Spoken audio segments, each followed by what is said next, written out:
report, please. Agenda for the December 18, 2007 joint public meeting of the Glendale City Council and the Glendale Redevelopment Agency was posted on Thursday, December 13, 2007 on the bulletin board outside City Hall.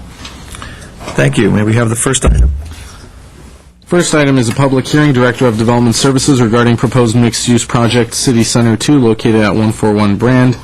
At 1A is an agency resolution certifying that the Redevelopment Agency has reviewed and considered the information in the final EIR, making certain findings and determinations regarding the environmental effects of the project and adopting a statement of overriding considerations. At 1B is council resolution certifying that the council has reviewed and considered the information in the final EIR, making certain findings and determinations regarding the environmental effects of the project, and adopting a statement of overriding consideration. And 1C is agency motion approving Stage 2 final design review subject to comments and conditions from the city's urban designer and agency. And 1D is council motion approving valet plan for tandem parking configuration subject to conditions. Thank you. This is a public hearing, and I will officially open the hearing. Mr. Lanzafame? Mr. Mayor, members of the City Council, Mr. Chairman, members of the Redevelopment Agency. City Center 2 is the second major project to come to you using the recently adopted Downtown Specific Plan. It is a mixed-use hotel condominium project that you can't help but notice here, the model in front of you. It is in the Broadway Center Sub-Area C district of the Downtown Specific Plan. The project is taking advantage of some of the incentives. It qualifies for some of the incentives in that Downtown Specific Plan. And so, as a result, we have some actions for you today that we would like you to consider. As was noted in the report by the clerk, certification of the environmental impact report. We'd like to have you, if you're so inclined, adopt that first. Both the agency and the City Council, we're looking for certification on that. Also, as noted, Stage 2, it's the final design. There is a condition that we would like to place on that. That is the entering into a development agreement, which will include this approved design as its scope of development. That agreement will be presented to you on January 8th, but for a noticing error, we would be prepared to do that today. However, we did not get the proper notice to the news press, so it didn't publish. We did get notice mailed to people, but it wasn't in the news press, so we're, as an amount of caution, we'd like to bring that back to you on January the 8th. The final item for your consideration today is a valet plan. The Downtown Specific Plan allows tandem or stacked parking with an approved valet plan. There has been one submitted to staff that we've reviewed, and it's being presented to you for your consideration. If you were to approve that valet plan, the developer would be allowed to use tandem parking in their parking subterranean parking configuration. I will just give you a kind of an agenda of presentations. Following this brief introduction, the developer would like to go over the design with you. You've seen it before in several different iterations. The Stage 1 was sometime last year.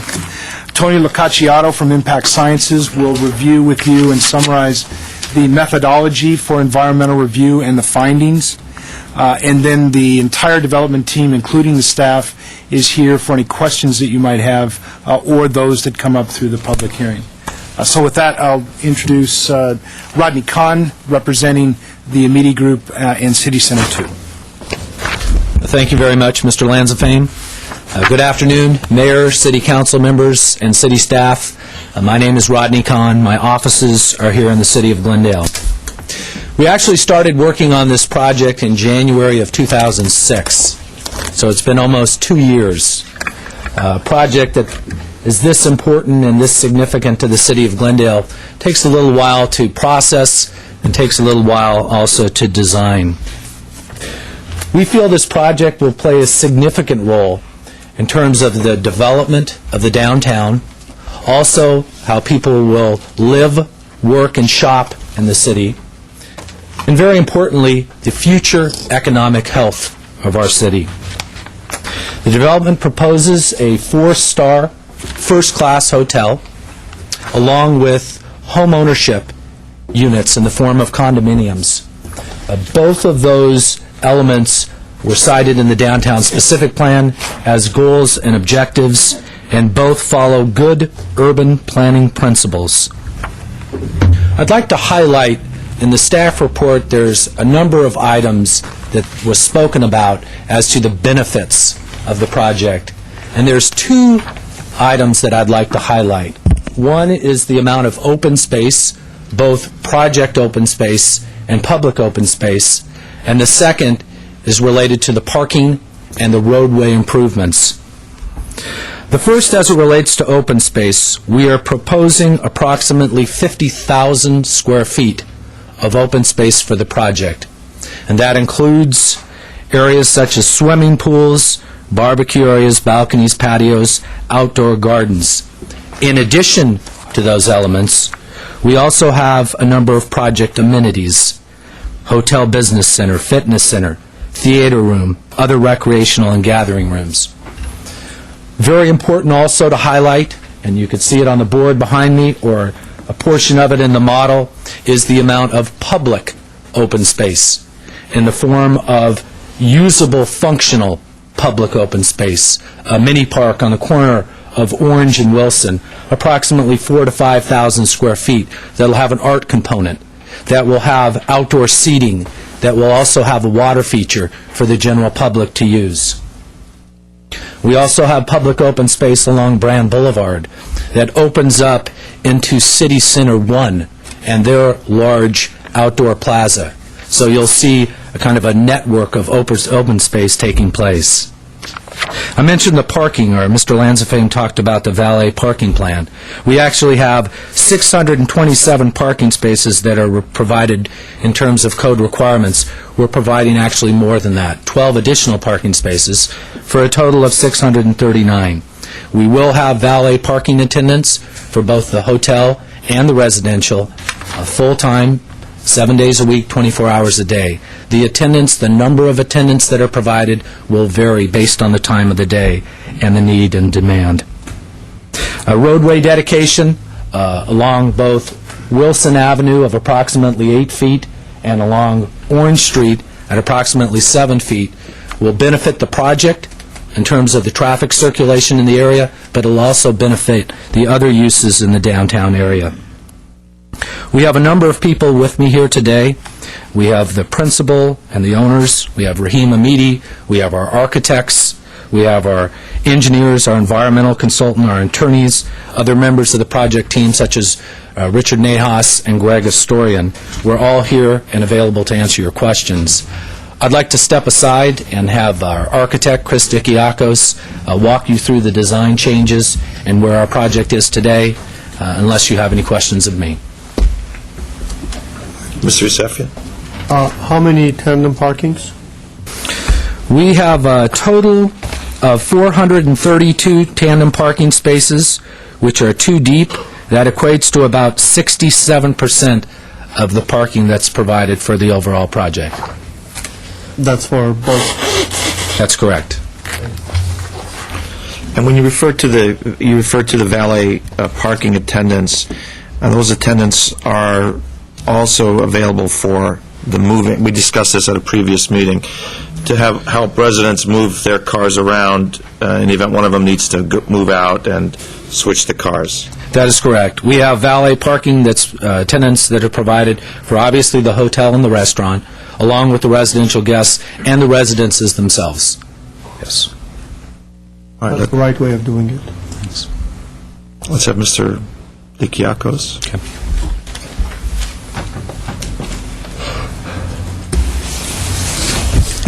Good afternoon, Your Worship, members of council. Thank you again for, What'd you call us? Lordship? He's from Canada. pardon me. No lords here. Don't give this council an inch. I like that, actually. How about good afternoon?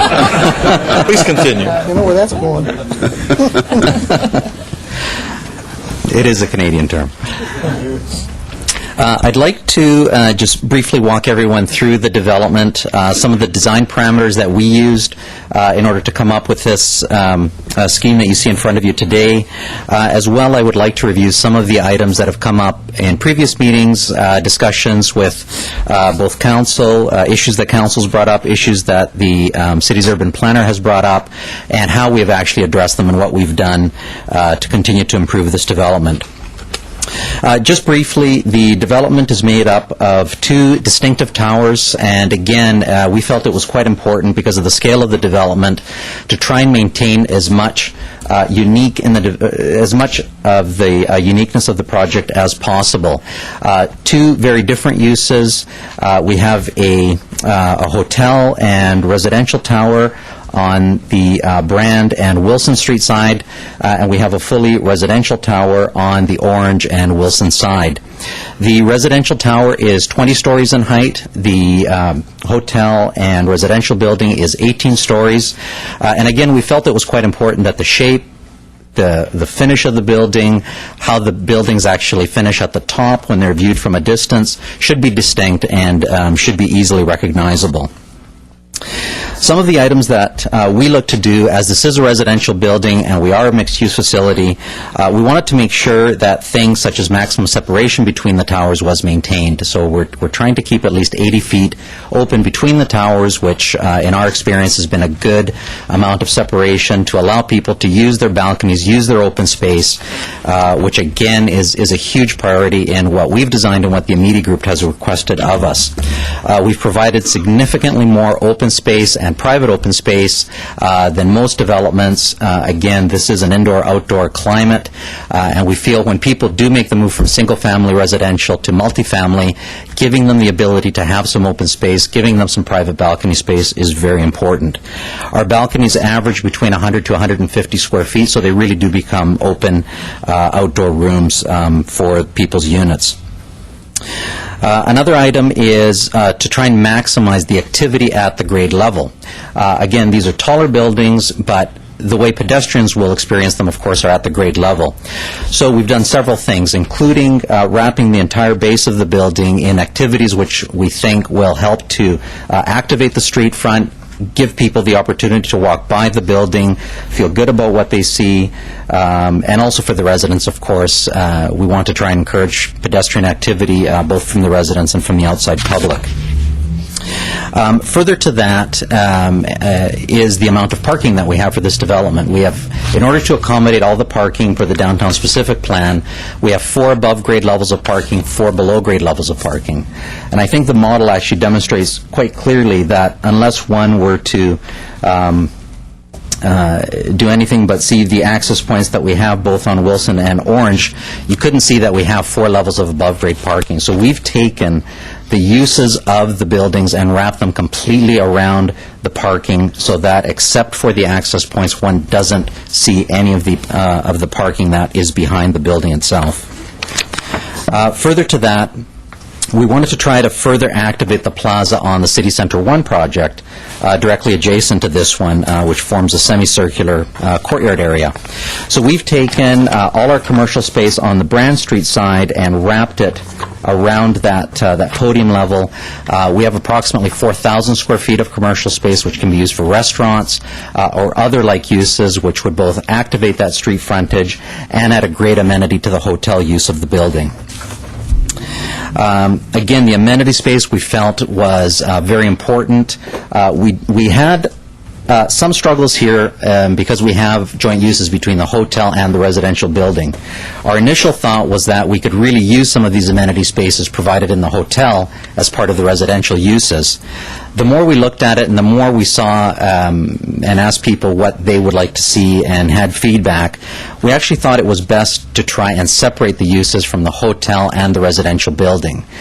In so doing, we've done things like created a second swimming pool area specifically for the hotel building.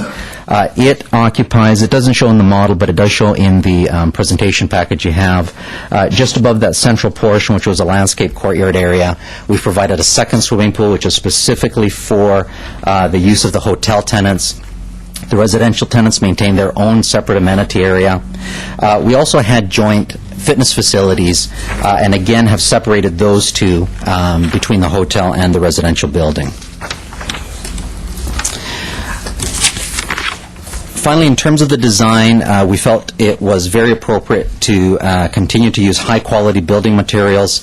Most of the more prominent buildings downtown use a combination of granite, steel, and glass, and we've really maintained the same form and use of materials in this building. With respect to the parking, just briefly, I wanted to note that the development does have two means of access. Two coming in off of Wilson, right in, right out only, which is where the main valet of the building is. That's where the main hotel occupants will come in and valet their cars. There's a separate access point on Orange Street right below the residential building, which will be the main access point for the residential tenants. Some of the changes and responses to the comments include the retail area next to the Center City 1 project, which previously we had set back from the semicircle of City Center 1. We have now pushed that right out to the property line so that it truly does create a fully enclosed semicircular courtyard area. We've added additional elevators to the hotel component. Again, because of the number of hotel rooms at 172, we thought it was important that because it's a mixed-use building, that there was a separation between the elevator uses between the residential and the hotel facilities, which we've now done. As I mentioned before, we've split the amenity spaces between the hotel and the residential building and made a more definitive transition between the hotel and the residential area. There's now actually an open courtyard area between the hotel facilities and the residential building. On the north elevation, which you see here in the model, we've actually extended the granite up and some of the solid surfaces up higher, again, in order to try and add more permanence to the building and, again, to continue the distinctive look of the building from the residential component. Further to that, we've actually enlarged our residential balconies even further from what they were originally, again, in order to try and maintain our concept of keeping as much open space as possible. And lastly, on the bottom of the building where the parking access comes in, we previously had an opening fully along that whole edge. We've now added decorative screens along the perimeter of that sidewalk so that only the openings to the parking are visible to pedestrians. And with that, if anybody has any questions, otherwise I'd be happy to answer them when they come up. Mr. Yusefian. I want to congratulate you for a very nice design, but I wanted to ask you one question that all this time it had kind of escaped my mind. On the residential component, as people try to move in, do you have a location inside or outside for moving vans? Have you looked into that? Yes, typically there is facilities for loading, but they would just be for load trucks inside the building, again, because of the amount of parking that we have. So loading vans typically would be on the street in order to move people in. Because of the amount of residents that would be moving into this building, we find that typically one can only move 2 to 3 people per day. So it is a lengthy process to move people in. Once they're in, though, it's very infrequent that loading is actually required because as people are owners, they do tend to stay and don't move in and out very often. So there is an initial period where there is a lot of movement. Beyond that, no. So during the initial time, there's any van lines or so, big trailer trucks or whatever, they will park where? On Orange? Typically, it would be on the Orange Street side, yes, which is closest to the residential lobby. Thank you. Any other questions of Mr. Dikiakos? Thank you. Thank you.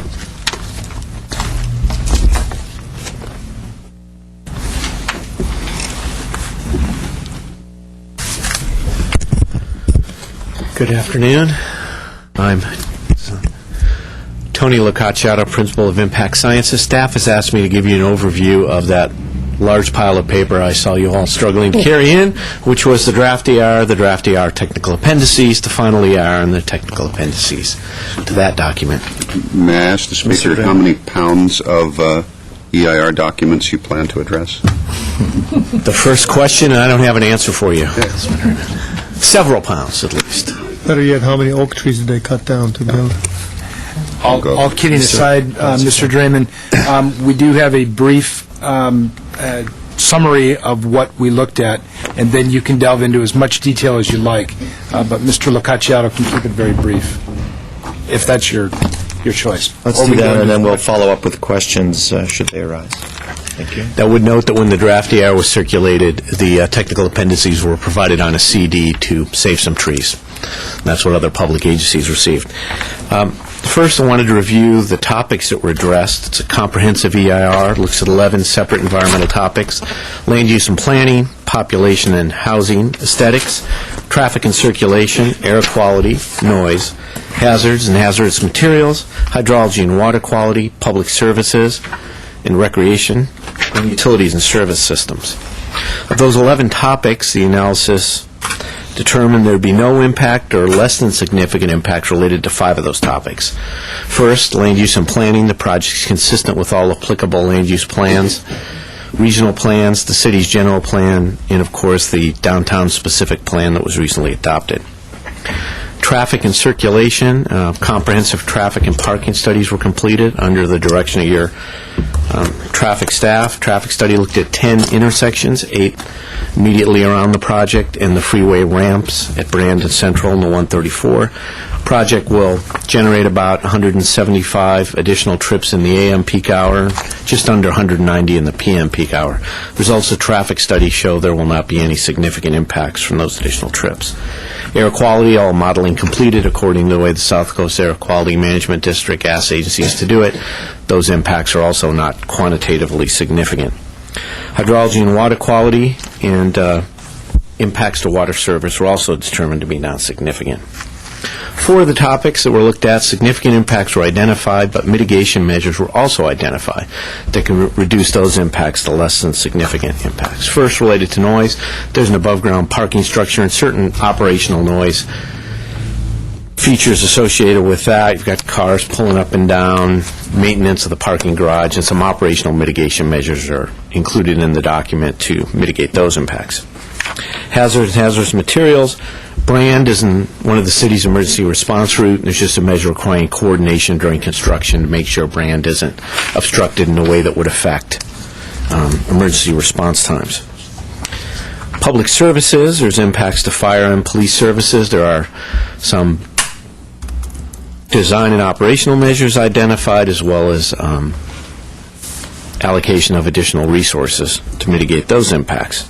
Utilities and service system, potential impacts to the sewer mains in the downtown. The city has adopted a sewer impact fee, and the Public Works Department will be implementing those master plan improvements to take care of those impacts. 5 specific impacts are identified in the final EIR as being unavoidable, meaning there's no feasible measures to mitigate those impacts. These are typical impacts you've heard for some of your other projects in the downtown area. First, cumulative increases in population housing at this time are above the currently adopted projections that SCAG, the regional planning agency, has for Glendale. You're in the process of updating those projections right now. Of course, the impacts of all that growth, both project and cumulative, has been thoroughly assessed in the EIR. So that's kind of a paper impact. Aesthetics. This building, the Alexander project that was recently approved across the street, the City Center 1 tower, which is adjacent to City Center 2, all obviously create an increased shade and shadow pattern downtown. The Alexander building will shade this project during certain times of the day and year, as will this project shade that building. There are no public open space areas, existing parks, or other public areas that will have increased shading. It's simply these buildings creating new shade and shadow patterns on each other. Noise, some short-term noise and vibration impacts during construction that will be above what the city standards are, even with implementation of all the measures identified. That will occasionally occur during the construction project for a project of this size. Utilities and service systems, the county sanitation district always likes to point out to this and all the other cities in the county that while there's adequate landfill capacity now, someday it'll get filled and they will have to find more landfills. So the contribution of this and all growth to that impact is identified as unavoidable. Last, recreation, this project and others in downtown will increase use of the city's parks. As you know, the city's adopted a park and rec fee and also determined a portion of the tax increment funds will be allocated to acquisition of new park facilities, but even with those measures, there's still some impacts that are unavoidable. The final EIR you have contains comments and responses to those comments, minor corrections, and updates to the information in the draft EIR. City only received 7 comment letters on the draft EIR, 4 from state agencies, 1 from the Southern California Association of Governments, which contained no comments, stated the project wasn't reasonably significant, and 1 from County Department of Public Works and the county sanitation districts, making that landfill comment. Those are all minor comments. Responses were provided, no changes to the findings of the EIR. Also, letters received from 2 members of the public. A lot of questions about the cumulative impact analysis. So what we did in the final EIR is updated the entire cumulative impact analysis. In the draft EIR, working with Planning Department staff, Redevelopment Agency staff, comprehensive list of 51 projects throughout the city was identified, and the combined effects of all those projects were looked at. Received comments, and that list was comprehensively updated. Actually, many projects fell off, so the total amount of growth looked at was actually reduced, and a full update of all the cumulative impact analysis was provided in the final EIR. No changes to the conclusions there. Also, a topical response was provided to update everybody on the Parks and Recreation situation, including the adoption of the fee and your decision to allocate some of the tax increment funds to acquisition and improvement of park space. And that's a summary of the information in the final EIR. Again, we'd be happy. We also have Claire Lickyeager here from Lynn Scott Long Greenspan, who prepared the traffic and parking study. Be happy to answer any questions on that. Go to Ms. Van Mine and then Mr. Quintero. Thank you.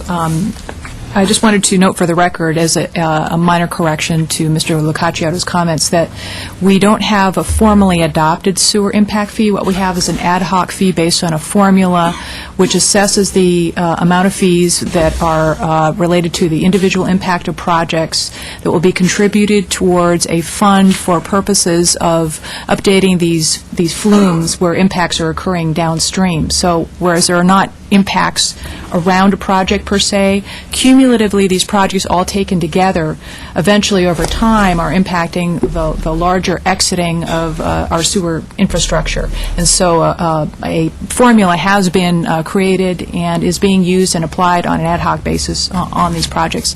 And we're hoping that Public Works will be bringing that forward for a comprehensive look and approval. But at this time, it is appropriate to assess an ad hoc fee for purposes of formulating a mitigation measure. Yeah, that's correct. It is identified as a mitigation measure in the EIR. Thank you. Mr. Quintero. You mentioned the public members that commented, that is, public organizations. What are the names of the 2 individuals or individual corporations that... Well, Mr. Herbert Milano submitted a comment letter, and then an attorney, John Henning Jr., who said his client was Mr. Milano, submitted a rather large letter. Okay. Could you give us those numbers again, the traffic count? Well, in the AM peak hour, the project would generate 175 additional AM peak hour trips, 186 additional PM peak hour trips. I think about 2,300 all day long. That was the average daily, was right about 2,360. It's under 2,400 average daily trips.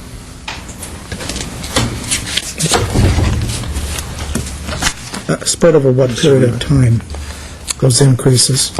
Over a 6-hour period? Well, the every traffic study city does looks at 3 periods, all day long, the average daily trips, and then during the AM and PM peak hours, which were the other 2. So you said like 186 over what period of time? That would be the 2 single hour, which is peak hour, 5 to 6. 5 to 6 p.m. Over 1 hour, 186 additional. And that's both trips in and out combined. The traffic So it could study be looks at one car trips in. and out, coming from the hotel. A taxi in, a taxi out. Let me just follow up on that. Generally in Glendale, at around 5 to 6 p.m., we've got folks leaving the city, leaving the downtown area, trying to enter the freeways to go on. In your model, how do you envision the flow surrounding these buildings? Would it be opposite that flow typically? I'm going to let Claire Look-Yeager from Linscott Lawn Greenspan answer that one. Good afternoon. My name is Claire Look-Yeager, a principal with the firm of Linscott Lawn Greenspan. As Mr. Locociato had mentioned, our firm prepared both the traffic analysis as well as the code parking analysis compared to the parking supply. The distribution of trips varies depending on the peak hour, and it also varies depending on the land use. For the condominiums, there really is a majority in the afternoon, peak hour, more inbound trips than outbound trips. Along the Brand Boulevard corridor, as you're very much familiar with, the predominant flows are northbound towards the 134 freeway. So for the condominium trips, the distribution is more heavily weighted. There are some outbound trips, but it's more weighted for inbound movement. I would assume the hotel would be the same. People generally check into hotels in the afternoon and evening, correct? Correct. Actually, the peak hour for the hotel check-in typically is after the PM peak hour. There are some arrivals, and the peak exits, of course, occur during the morning peak hour upon checkout.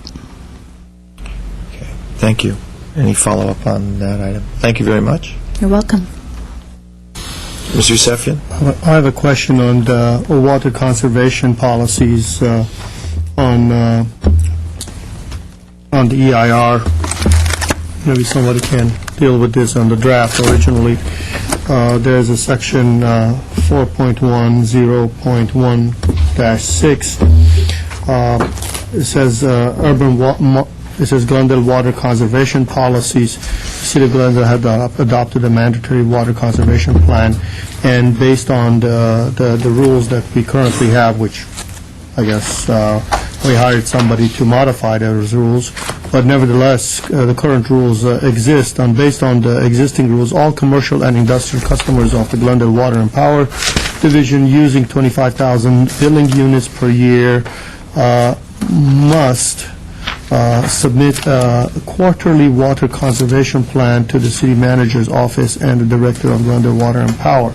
I'm assuming that is going to take effect if there is a water conservation policy in place. I mean, if we need to do that because of the drought situation or whatever. But currently, you don't have to submit anything, right? Or do you have to submit something now? I have to ask your public works staff to respond to that one. I believe we're on voluntary conservation measures, Phase 1, in which case I do not believe a report is required on that. When we went under our current ordinance, if we go to, I believe, Phase 2, the reports will be required. But isn't the report required when the building is occupiable? I mean, right now, there's no building. There's no building, correct. So you do this when the building is built and occupied, and if there is a drought condition, then you have to do this? Yes. Okay, question number 2. It has to deal with the existing reclaimed water system is only available in the limited sections of the city. Is there a reclaimed water system in this area? Anybody know? On Brand Boulevard? Did you guys look? Not at this time. Yes, we coordinate with the Public Works Department. There's no plans in place to get it to this part of downtown at this time, is our understanding. Isn't there, how's our medians, engineering department, how's our medians being watered right now on Brand? Potable water. Potable water? So we redid Brand Boulevard completely and we did not put in any reclaimed water? Wow. That took some foresight. Thank you. Do you have any more cards, Mr. Mayor? I do have several cards. Barry McComb?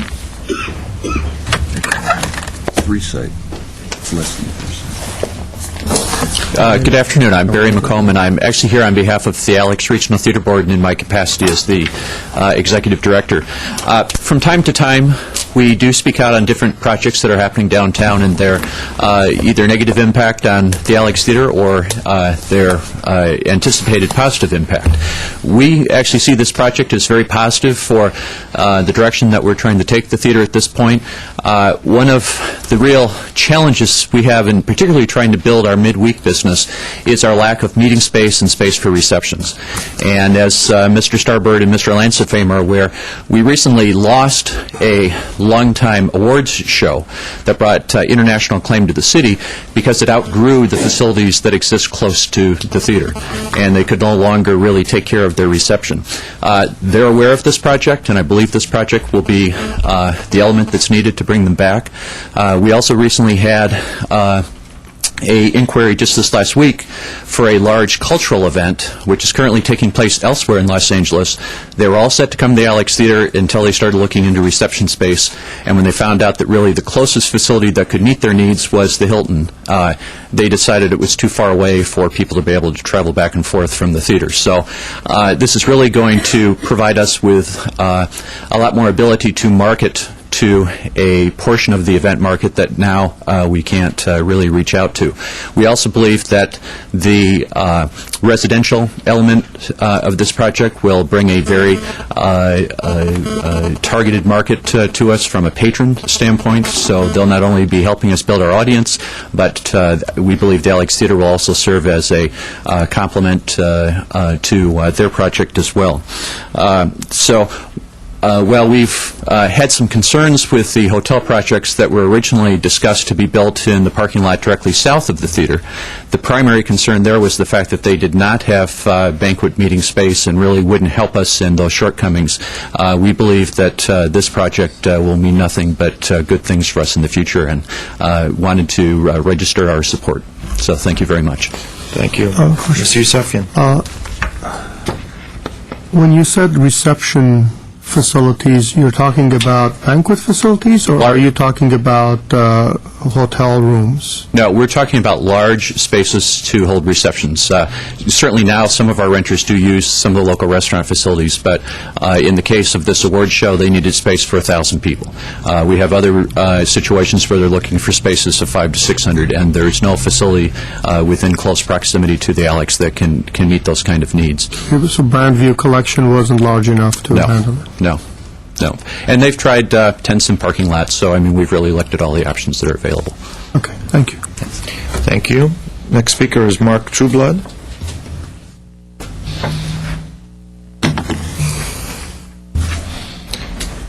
So Trueblood. I think we're for the third.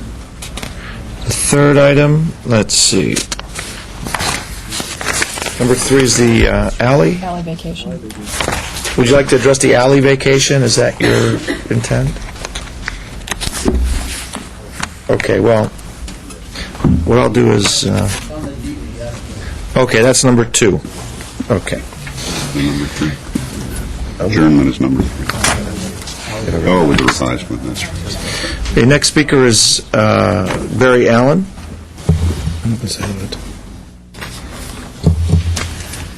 Artie.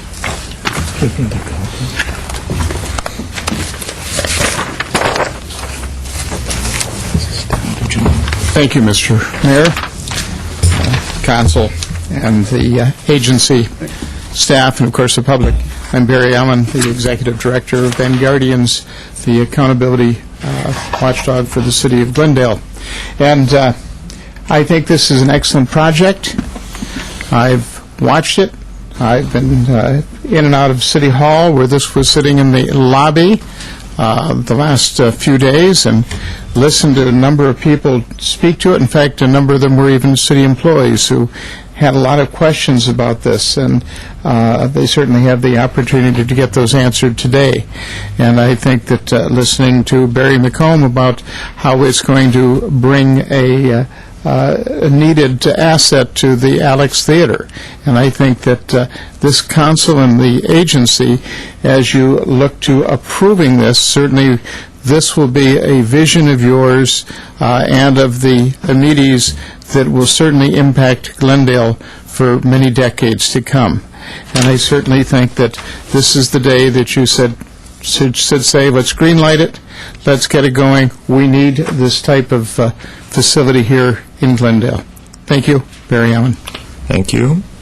The last card I have is from Richard Nahas. Thank you very much, Richard Nahas, CapQuest, 121 West Lexington, Glendale. We're very excited about this project, and obviously the impact it's going to have on the city of Glendale. And I'd just like to highlight some of the impacts this project will have. From the standpoint of real estate values, the condominium project will probably generate real estate assessed values in excess of $100 million. The hotel project, roughly about $55 million. TOT tax should approach $1.5 million. And then from the standpoint of retail sales, roughly about $7 million. That should convert to roughly about $2.8 to $3 million of direct benefit to the city.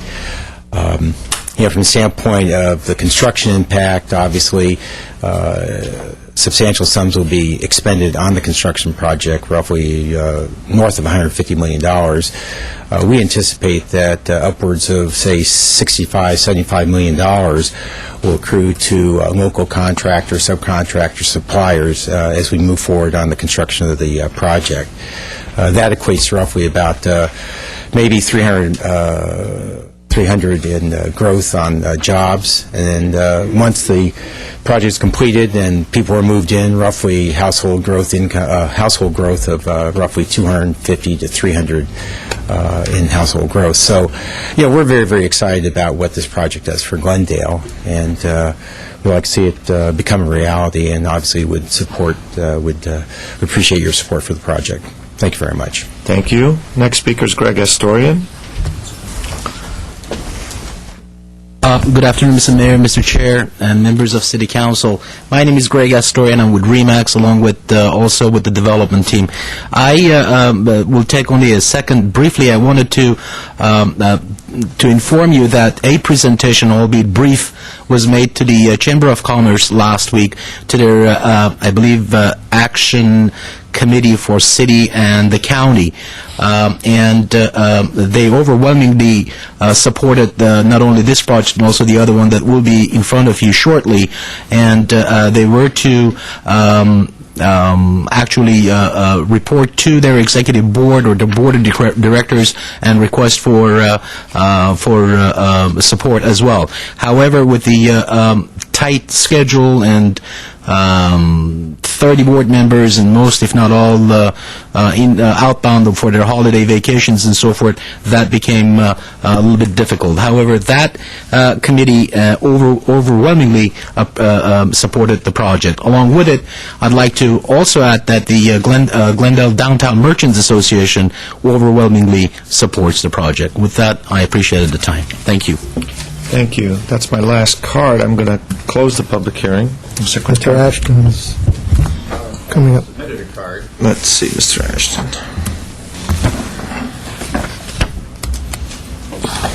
I have one from you on item. I only have one for you on item 2, but submitted 2. We'll let you. Okay, We'll let you go ahead and speak and fill it out. Okay, later. we'll fill it out later. Thank you, I'll reopen Mr. the Mayor, public hearing. Council, and staff. I am thrilled with the project. I'm past president of the Glendale Partners, the group of the leading 50 businesses in the city of Glendale, a director of the Glendale Partners. I have worked on the Mid-Brand Committee and spent countless hours over the years on doing something on Mid-Brand. And we were disappointed, and we've expressed our disappointment to some of you that nothing happened on Mid-Brand. This completely takes care of it. We think it is wonderful. And it's going to help other areas, too. The Exchange. We take a look at the restaurant. Mauricio there is gone. They haven't been able to rent that. You get something like this, and it's going to bring the dynamics into the Exchange. Look at all those little businesses up and down Brand Boulevard that you see coming and going. This will help those over the time, too. So the Glendale Partners totally supports this. Thank you. Thank you, Mr. Ashton. Mr. Starbuck. Mr. Mayor, a quick question for the architect. Mm-hmm. Reference was made to meeting rooms. Is there ballroom reception facilities in the hotel? There isn't a ballroom per se. There's approximately 4,500 square feet of office/meeting space on the second floor of the facility, and the cafe at the bottom, which can also be converted, is approximately 4,200 square feet. But that's not, the cafe's not available for a large reception of 1,000 people, for example? It would not be anywhere near big enough for that, no. That doesn't mean the plaza area couldn't be used for that purpose, but there's not ballroom facilities per se like you see at the Hilton, for example? No, there's not. I have a question, sir. Your Excellency. I like that, too. Could you give us an idea of what you're doing in terms of some of the LEEDs standards, some of the energy-efficient programs that you'll be working with? We don't have all the specifics as yet, but we can say that it will be a LEED building. It'll be at least a LEED Silver. In all likelihood, we're going for LEED Gold because there's not much difference between the silver and the gold. But certainly things like water conservation measures, water collection systems, natural ventilation, double-glazed windows, the type of mechanical systems we'll be using will all be appropriate to LEED-type buildings. We'll be using recycled materials wherever possible in the actual construction of the building. So all those things will contribute. And as I say, I feel quite comfortable that we'll be at least LEED Silver, if not LEED Gold, in this building. Thank you. And along those lines, will there be a recycling, solid waste recycling program for this building, the way we have for the single-family residences? Yes, we've actually allowed for that in the building.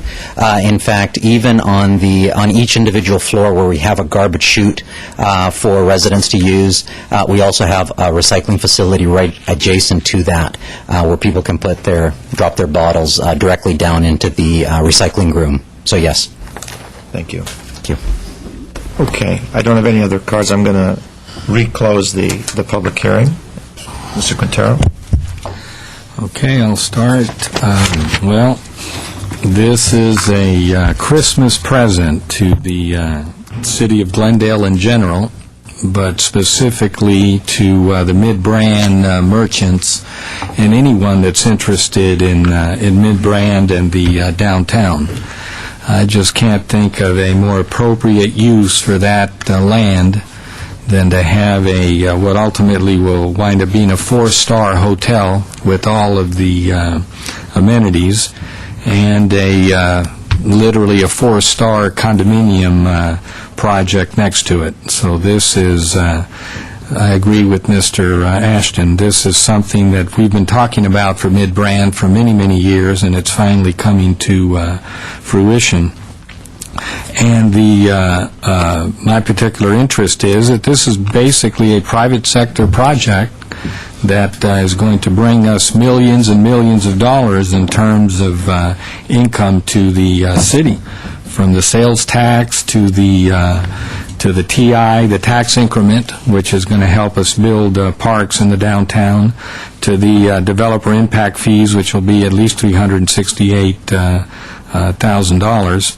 So financially, this is a real boost directly into the city coffers, and that I think is very important.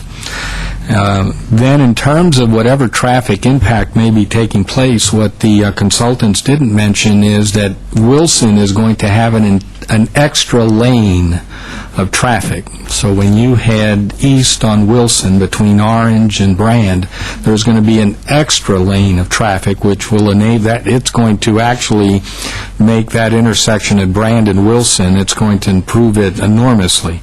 Everyone will be able to turn right or turn into the hotel. That's a plus.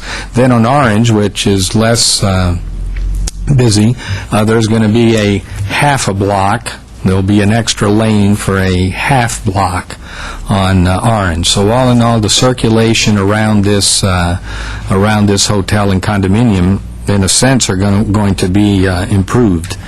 And the numbers aren't particularly high either in terms of the in and outs and so forth. But I'm very impressed with the architecture in general, and I've always been impressed with this particular architect, and the fact that he will be going for a LEED standard, whether it's silver or gold, either one, that I think speaks volume of the type of development that this is going to be.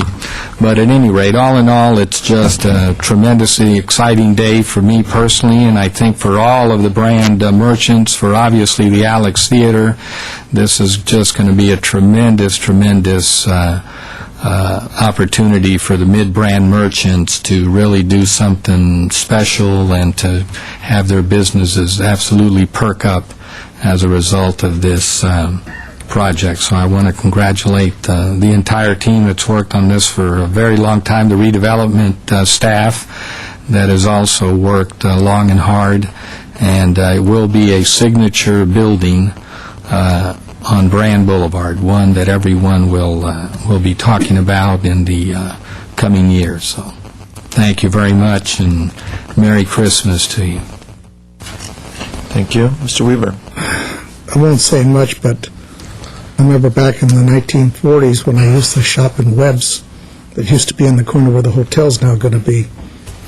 It's amazing, and I never dreamed that something like this would be there today, or be going in today. This meeting space, the banquet, whatever you want to call it, I think is going to be of great value, complement to the Hilton. But its location means if we have any kind of city events, it's walkable from City Hall. It's walkable from the chamber offices. It's very central. It means less people driving cars to the Hilton. When certain ones here, it gets people out of cars. So I think the benefit is there. The Americana doesn't have any space like this at all. So I imagine Mr. Caruso occasionally might be using this same facility.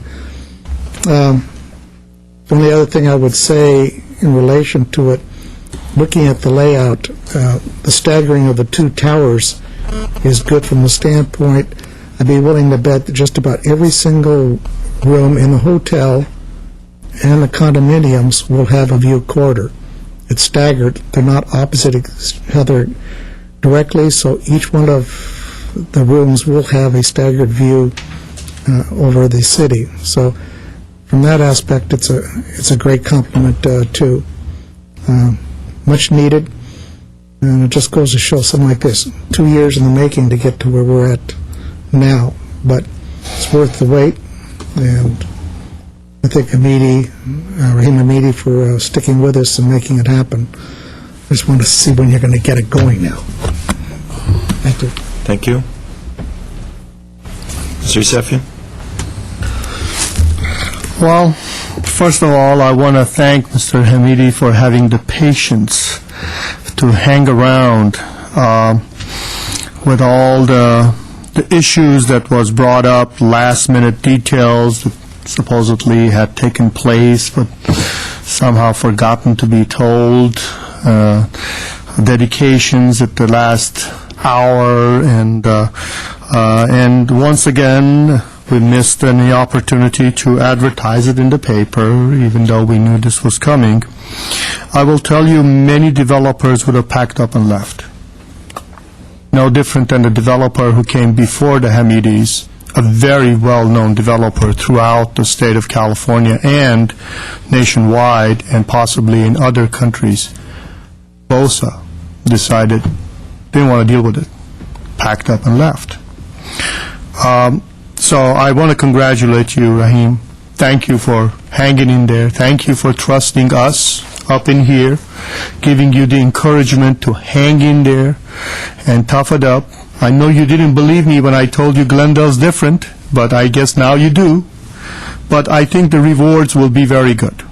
In the end, I still think that building a project like this in Glendale is going to have huge rewards for the people of Glendale and also for the developer, because this is a very premium city. And I think as years go by, it will become even more premium city. As the public have an opportunity to look at the videotapes and see the model on TV, it may look impressive, but the actual buildings are going to be even more impressive because the model really doesn't show the colors that you will see when the building is built and all the beautiful stone is going to take place, the different colors of it. I think the building itself will be more impressive than the model itself. I'm disappointed that we do not have recycled water to you, but I'm hoping that as you build this building, you make some plans, because I'm hoping when we redo Central, maybe we'll put a line on Central, so maybe you can have that to your building, because I think it would help you make sure that all that landscaping stays nice and green. I think when we met for the first time, I did mention to Mr. Stoyan and also to Rahim about a big banquet facility. I know there's a need, even though there's some people in this town that they think that, oh, we got more banquet halls in this town that we need. We really don't. We do not have a large facility. Hilton is the only one, and it's not even large enough to hold city function. In many cases, if everyone from City of Glendale came to the Christmas party, we could not keep them in those rooms. It's just not big enough. Just don't have a facility that large. And I hate to say this to Mr. McComb, you're going to be very disappointed when those people who will not be able to bring the show back, because this facility does not have a place to hold 1,000 people. Just doesn't. I was hoping that they would put a facility such as that, and they did study it. What killed the study is our parking requirements. It is so high that it just doesn't justify building a full floor of banquet facilities and having to build another 2 floors of parking structure. Just doesn't pencil out. That's why we don't have it. That's why other cities will end up having our business. And that's unfortunate. But nevertheless, it is a positive step. It's taken a long time. It's there. It's not over yet. I'm hoping that after this is approved today, we come back with a DA, and that is approved, and we don't make any errors, and that's done in January, and we get that passed. But the bigger hurdle is going to be financing in these tight economic times. I know Mr. Nahas is an expert in his field, and Rahim has given his words that he's going to build this. And I look forward to the day that I come to your ribbon cutting, and we will stand in the terrace and have a toast to this beautiful building that's going to be a great addition to our jewel city for many years to come. So it'll be a pleasure for me to move the items, but I think some of my colleagues have other things to say too. Mr. Draymond. Well, I'm particularly pleased to have come along at a time when I had the opportunity to be a part of this. Because one of my concerns for many years has been the status of our downtown and the lack of a downtown core and population. So it gives me great pleasure to sit here at this day and at this time and with this enormous model sitting in front of us and say to the public, behold, ladies and gentlemen, the future of downtown Glendale. Because I believe that surely this will be the epicenter and the catalyst and the launching pad for the rebirth of our downtown and for Mid-Brand as well. Most importantly to me, as I mentioned, I think it will help provide the downtown population in our core that will force us as elected representatives and help move our city government to a place that will embrace the 21st century by providing a population that is going to demand arts, entertainment, cultural venues, restaurant venues, retail venues, and support other retail venues such as Americana, which are about to come to fruition as well. And not only that, but it will help provide the finances to get us there as well. So I'm very pleased with the project. It's kind of an irony. Mr. Weaver was mentioning Webb's. As a native Glendalean also, I remember the store very well, and as a strange coincidence, Mr. Starbird and I were just viewing an old 16-millimeter film transferred to DVD, shot in the late 1920s of this very corner, Webb's department store. That whole section, and then in the 40s of Webb's and in the 50s of Webb's as well. So very interesting how one landmark will replace another. I thank you. Great job. I also echo my colleague, Mr. Yusefian's comments about the patience of Job on everyone's part, but especially our investor who's sitting out there, Mr. Hamidi. So thank you so much. Thank you. I think it's a beautiful building. The model is beautiful. I think the location is going to be beautiful. And when people asked me a year ago or beginning of my term what I thought about Glendale, I always told them that Glendale will be a premier city in no time. And what we're seeing in front of us is one of those reasons that Glendale is going to be a premier city. It's going to bring luxury amenities to the core of our downtown. It's going to bring a core of shoppers, of diners, of hotel guests. It's going to bring a vibrancy. It's going to add to our skyline in a very beautiful way. The benefits to this building, I think, far outweigh any of the concerns raised in the EIR. I think the parking plan, which we're also being asked to approve, is just fine. There's a commitment that there's going to be enough valet attendants to help residents move their cars around, so they won't have any question or any second thought about pulling their car into the facilities in the parking garages. It's going to, it started with the Americana, now the City Center 2, hopefully the Galleria will get on board, and we certainly have an exciting future ahead of us in Glendale, especially in the downtown. So I'm very happy that this is coming before us today. I hope someday that if I decide to give up my home in my elder years that I could land one of these units. It certainly is going to be very convenient for anyone who likes the flavor of Glendale and the shopping amenities, the dining and the services. Just a great spot for it.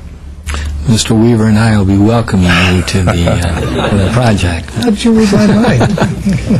So I congratulate the development team and Mr. Meady and Rodney and Greg and Chris and Richard and everyone who was involved in this project. It's very great. So Mr. Mayor? we have two council. I was going to move 1B and D for the council. Start with Start with the the agencies and the... Then I'll move, Mr. Grayman, I'll move 1A and C. Thank you, Mr. And Weaver. I'll second it. And we have seconds from Councilmember You know you Quinchak. had to do it in that order. Mr. Kasakian. Agency members Najarian, Yes. Quintero, Yes. Weaver, Aye. Yusefian. Aye. Chairman Draymond. Yes. Mr. Mayor, I'll move B and D. And I'll second it. Thank you. Roll call, please. Council members Draymond, Yes. Quintero, Yes. Weaver, Aye. Yusefian. Aye. Mayor Najarian. Yes. Congratulations, Glendale. Okay, let's move on to item number 2, Mr. Kasakian. Mr. Mayor, item number 2 is again a public hearing. Director of Development Services regarding proposed mixed-use project, the Hollywood Production Center and residential project located at 215 through 225 East Broadway and 111 through 115 North Louise Street.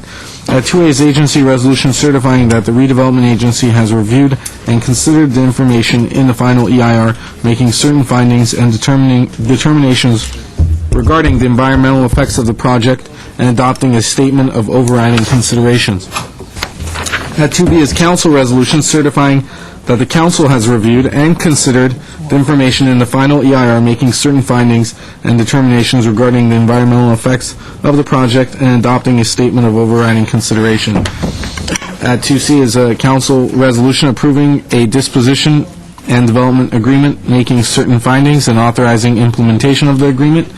At D is agency resolution approving a disposition and development agreement, making certain findings and authorizing implementation of the agreement. At E is agency motion approving Stage 2 final design review, subject to comments and conditions from the city's urban designer and agency. We're almost done. Hang in there with me. At F is agency motion approving a sign variance to allow a roof sign at 225 East Broadway, subject to findings and conditions. At G is an agency motion approving a parking variance, subject to findings and conditions. At H is a council resolution approving execution of the DPS's parking space lease agreement for the non-exclusive use of 178 total spaces in the city-owned marketplace and exchange parking garages. And finally, at I is urgency ordinance for introduction authorizing the execution of a development agreement by and between the City of Glendale and 225 Broadway, Glendale, LLC. Thank you. I'd like to open the public hearing on this matter and turn to Mr. Lanzafame. Mr. Mayor, Mr. Chairman, members of the council and agency, if Mr. Kasakian is out of breath, it is because this is the single most, or the largest number of items for any project that we've entitled in the City of Glendale. It is mainly because of some of the elements that are in the downtown specific plan. This is a project that is being processed under the downtown specific plan. It's part of the Maryland district. It's a horizontal mixed-use office, condominium, and open space project. As was noted, there are a number of actions similar to the last project you had, certification of the EIR. We do also have a disposition and development agreement, which is an outline of the business terms under which we would sell the property to the developer.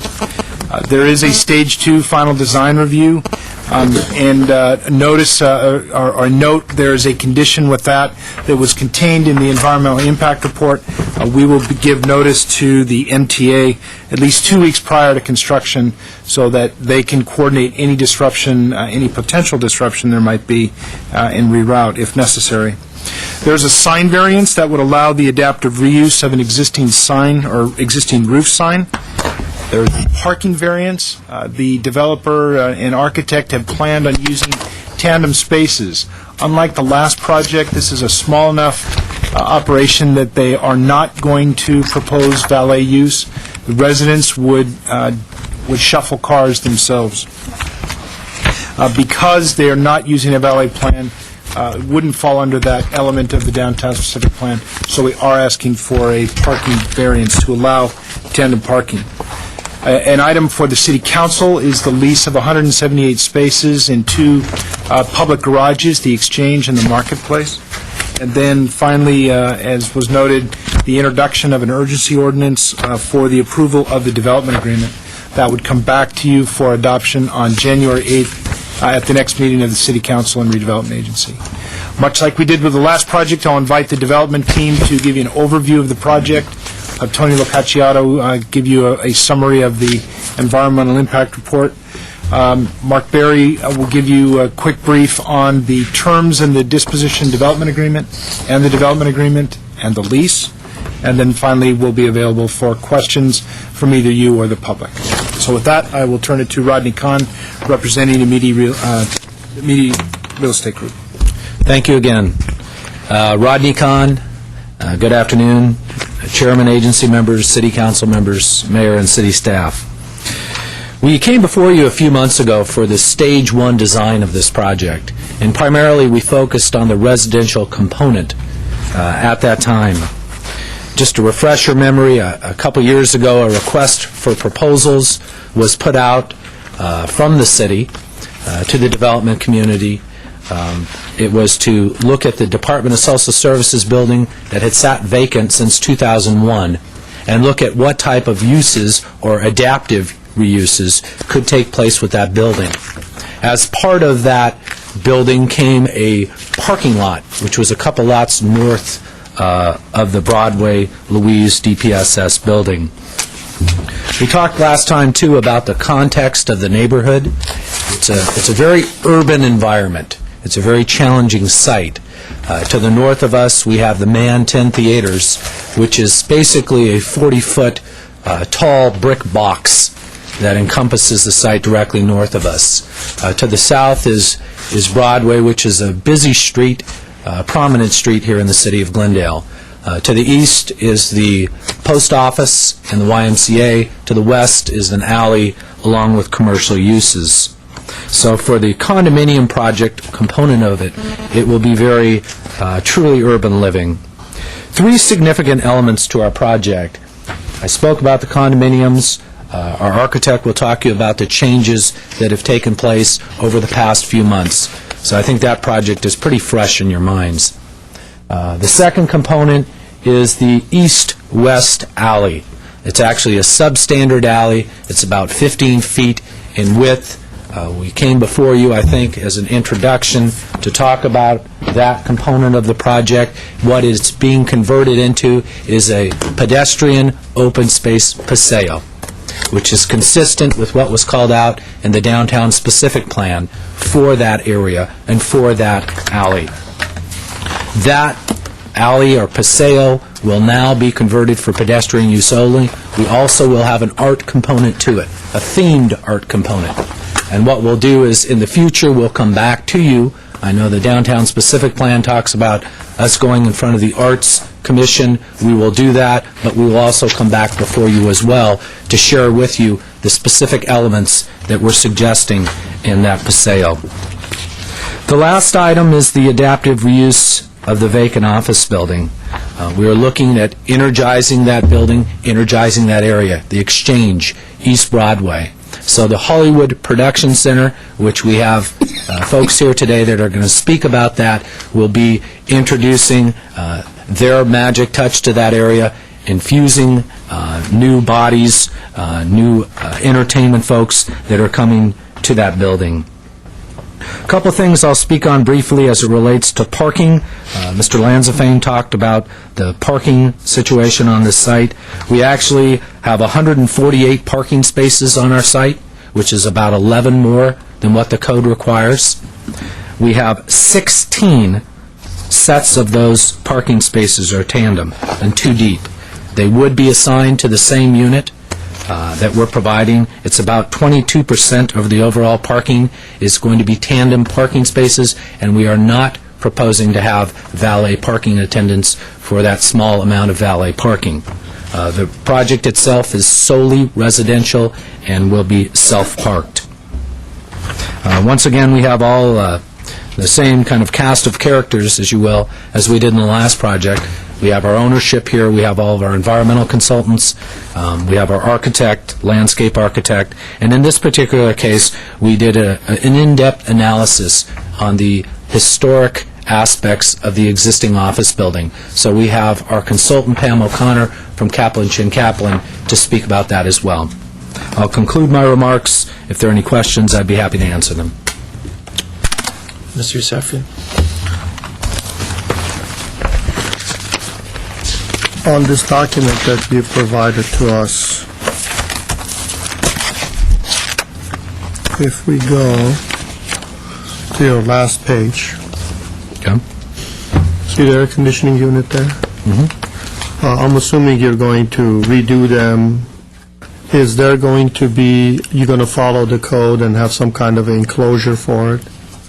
Yes, Mr. Yusefian, we will be removing all of the mechanical equipment that's currently there and replacing it. So yes, we will. Okay, because you're going to have the condominiums next door and the top units are going to be looking down. That is correct. All right. Okay, next.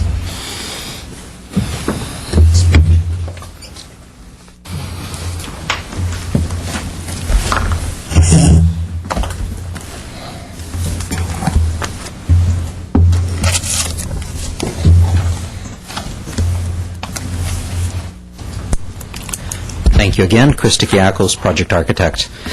I'd like to, again, just briefly describe the design, the parameters that we used on this development, which, again, is quite different from the City Center 2 project, but again, we tried to maintain several of the elements and parameters of the City Center 2 project, as this is urban downtown living that we're proposing and want to try and encourage, and want to describe some of the things that we've done to bring this forward to you today. This particular development is different, again, from City Center 2 in scale, of course. In construction type, this will be a wood frame building over a concrete one-story podium, 6 stories total. We have 61 total residential units in this project, approximately 74,000 total square feet. This development also differs from City Center 2 in the type of accommodation that it's providing. City Center 2 had units averaging approximately 12 to 1,300 square feet. This one has units closer to 800 to 850 square feet, so much more affordable unit type. Again, as it is the same developer, we want to try to encourage different types of home ownership in the downtown, and of course not to be conflicting in use with each project. The parking, as Rodney mentioned, we've provided 148 total parking stalls. The downtown specific plan requires 137, so we've increased the amount by 11 total stalls. The design itself is U-shaped in order to try and maximize the light, air in the units themselves. It's set on a podium with an amenity deck, which I will show.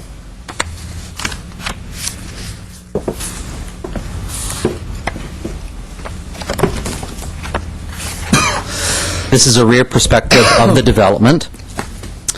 Again, this amenity deck is open to the use of all owners, and it's slightly different from what I showed previously. Previously, we had just a large hot tub in the main courtyard area. It was suggested that we add a swimming pool, which again, the ownership and marketing thought was a very positive suggestion, and so we've added a swimming pool to this area as well. One of the other changes from the previous development is on the ground floor along Louise Street.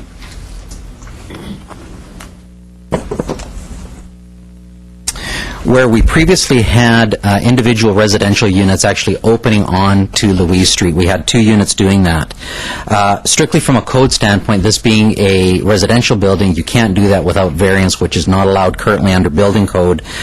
Further to that, we also thought that the number of openings that we would have onto the street were limited, and again, did not encourage as much pedestrian activity as we would like.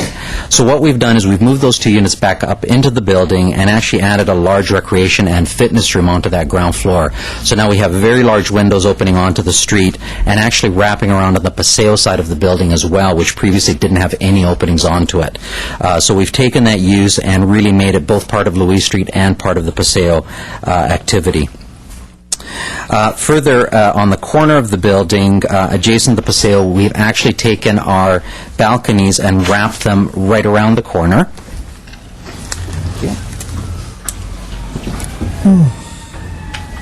Again, here you can see more clearly the amount of glazing that we have on the ground floor is significantly more than we had previously.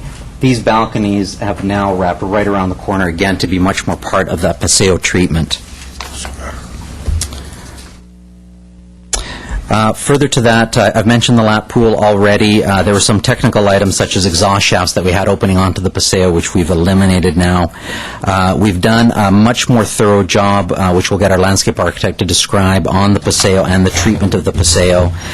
We've also added more brick both to the base of the building and to the Paseo side of the facades in order to better integrate it into the actual DPS building in material use. Again, I'll leave my presentation brief and ask if there's any questions. Okay, thank you. Oh, I do have one question. Mr. Weaver? Are you picking up any of the materials that we see on the corner building, the DPSS? I mean, like the brick. Is the same color? I can't tell if you're picking it up. Yes. I'll show you an elevation, actually, that should clearly show it.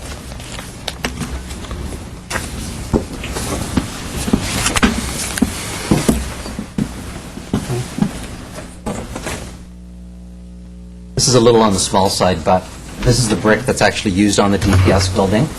We have it at the base of this building. We've actually taken it up the sides of the paseo. Thank you. We've taken it up the sides of the paseo as well, and I think I have an elevation on that also.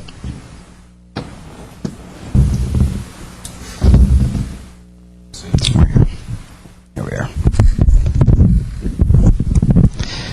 Again, unfortunately, the color didn't come out here, but we have these elements, these vertical elements coming up both on the rear elevation of the building and on the paseo side, all of which have been treated with the same brick material as the DPS So you're kind building. of picking up, so it looks kind of like it works together. That's correct, yes. Thank you. Next presenter. You have the, Tony Locacciato again with Impact Sciences, and this time I'll be even briefer, because we have a briefer EIR, in this case the final EIR, much thinner than the one you just looked at for the City Center 2 project. Actually, a slightly larger scope, 13 topics were looked at for this project, as it does involve the demolition of an existing building, some other topics. Majority of the impacts analyzed, less than significant, including impacts on the aesthetic character of the area, scenic views and vistas, visual character. Draft ER identified one significant impact. Originally, there was a electronic LED sign proposed on the existing fin element on the DPSS building. That was removed from the final design. So while that was identified as a potential significant effect of light and glare in the draft ER, it's no longer part of the project, and that update is provided in the final ER. Again, less than significant air quality impacts. There's some demolition of existing buildings, construction for subterranean garage features, so geology and soils, hazards and hazardous materials, hydrology and water quality were all examined. Less than significant impacts were identified. Land use and planning, again, this project is consistent with the downtown specific plan and the general plan. In fact, implements one specific element, which is the addition of the pedestrian connection by converting that alley into a pedestrian paseo. Noise increases in roadway noise, vibration, and ground noise are less than significant. Population and housing, the direct impacts of the project itself are not significant. Project impact on police and library services also not significant. In this case, 9 intersections were initially looked at under the Public Works Department's criteria for looking at traffic impacts. Any intersection where a project will increase the number of trips by more than 50 during the peak hour have to be analyzed. Daily. Only one intersection met that criteria, Broadway and Maryland. That intersection was assessed, no significant impacts. Impacts to water, sewer, solid waste, also less than significant. Significant impacts can be mitigated. Less than significant levels include potential impacts to any subsurface cultural resources. It'll be where the excavation will take place for the garage, standard measures to mitigate those impacts. There's always a potential in any buildings as old as the apartment buildings being demolished for them to contain asbestos, lead paint, PCBs, and the light ballast. There's standard measures and regulations in place to mitigate all potential impacts. Fire impacts, there are standard design measures identified by your fire department, and also the provision of additional resources as needed over time. Cumulative impacts on police services and schools can also be mitigated to less than significant. And as discussed earlier, City Public Works has done some comprehensive computer modeling downtown of the sewer system and determined how to allocate costs out to ensure improvements are made to that system. Same unavoidable significant impacts for this small project and other projects in the downtown. Temporary construction noise impacts, contribution to population and housing that exceeds this year's population projections is currently adopted. Recreation impacts, as there's no more feasible mitigation than what's been imposed, payment of the new fee, allocation of some of the tax increment funds, and cumulative effects on solid waste. Finally, EIR, thin document. This time the city received, and the agency received 6 comment letters, a minor letter from Caltrans. There were no significant impacts to Caltrans facilities. One from the Metropolitan Transportation Association asking the city to make sure construction is coordinated to not impact existing transit service in the downtown. Again, from the Regional Plan Agency, SCAG, saying the project's not regionally significant. want to spend a minute talking about historical resources. There were 3 letters received in your final ER, one from the Glendale Historical Society, from the LA Conservancy, from a gentleman who's here today, I believe Mr. Lieb, who's a past chairman of the Modern Committee. There were 2 historical studies completed on this building. One, the City Commission in 2002 found the building not to be a historic resource. Then a new study was commissioned, also came to that same finding. The information was submitted, and appreciate the additional information wasn't provided with the comment letter that was submitted, draft EIR. Basically, studies determined that from the time the building was built through the many years the county used it, and it was expanded in 1961, that really, a fine point, there wasn't any historical integrity left to the original design. The additional information provided by Glendale Historical Society said they had information they've submitted saying the architect felt that the expansion in 1961 was more or less an extension of the original design. Reviewed that letter, he's basically saying it originally the Fidelity Federal Savings and Loan planned to buy both parcels and build a larger building. They couldn't do that initially. They commissioned Mr. Sarmiento, the original architect, to design the original building. Mr. Sarmiento is still in the area. He was contacted again as we prepared responses to these letters. He did indicate that while the building was expanded, he wasn't involved in the design of the expansion, which was all brick. His original design intent was that the glass and metal design be extended across to the expansion. That was more construction costs, so the owners of the building decided to go with a lower cost brick design by another architect. So that's a fine point of why the building doesn't have true historic integrity anymore. I know the project design tries to respect and complement what remains of the original historic fabric of that building. It's a brief overview of all the findings in this document. Be happy to answer any specific questions you have. Mr. Draymond? Yeah, I would like to know, when you talk about the comments from the historic/preservation community related to the draft EIR, I'd like to know what those were. If you could reiterate those as it relates to the final EIR. Yes, there were 3 comment letters received. One from the Glendale Historical Society, second letter from the LA Conservancy that was essentially the same letter word for word that was submitted by the Glendale Historical Society, and then Mr. Lieb, who's here today, submitted a separate letter with some similar comments. Specifically, what it came down to is they provided some information stating that while the 2 studies that have been done, one in 2002 and the new study, both concluded that the building at this point in time doesn't have any historic integrity of the original design intent. That the information they provided was that while the building was expanded in 1961 and that brick addition was put on, that was done in the spirit of the original design of the building. And therefore, technically, the building should be considered as a whole from that period, and therefore it could qualify as a historic resource as defined under the California Environmental Quality Act. Again, contact was made with the architect, Mr. Sarmiento, who's still in the area. He said that, yeah, he wasn't involved in the design of the addition. He would have extended his glass and metal design, and then it would have had some design integrity, but they went with another architect and a lower cost alternative, which was to design the expansion or the addition to the building in brick. Do you take from that he was somewhat disappointed then in the addition? Actually, he seemed to understand there were cost implications, and while they had a choice to go with a design that would be complementary to what he originally designed, that due to additional cost considerations, they decided to go with a lower cost alternative, and he seemed to understand that as a business decision. I take it that he understood it. My question is different, though. My question is not whether he understood it. The question is how he felt about it with regard to the significance of his design. He felt it wasn't complementary and not an extension of the design of the original building. Well, here's the confusion I have about that.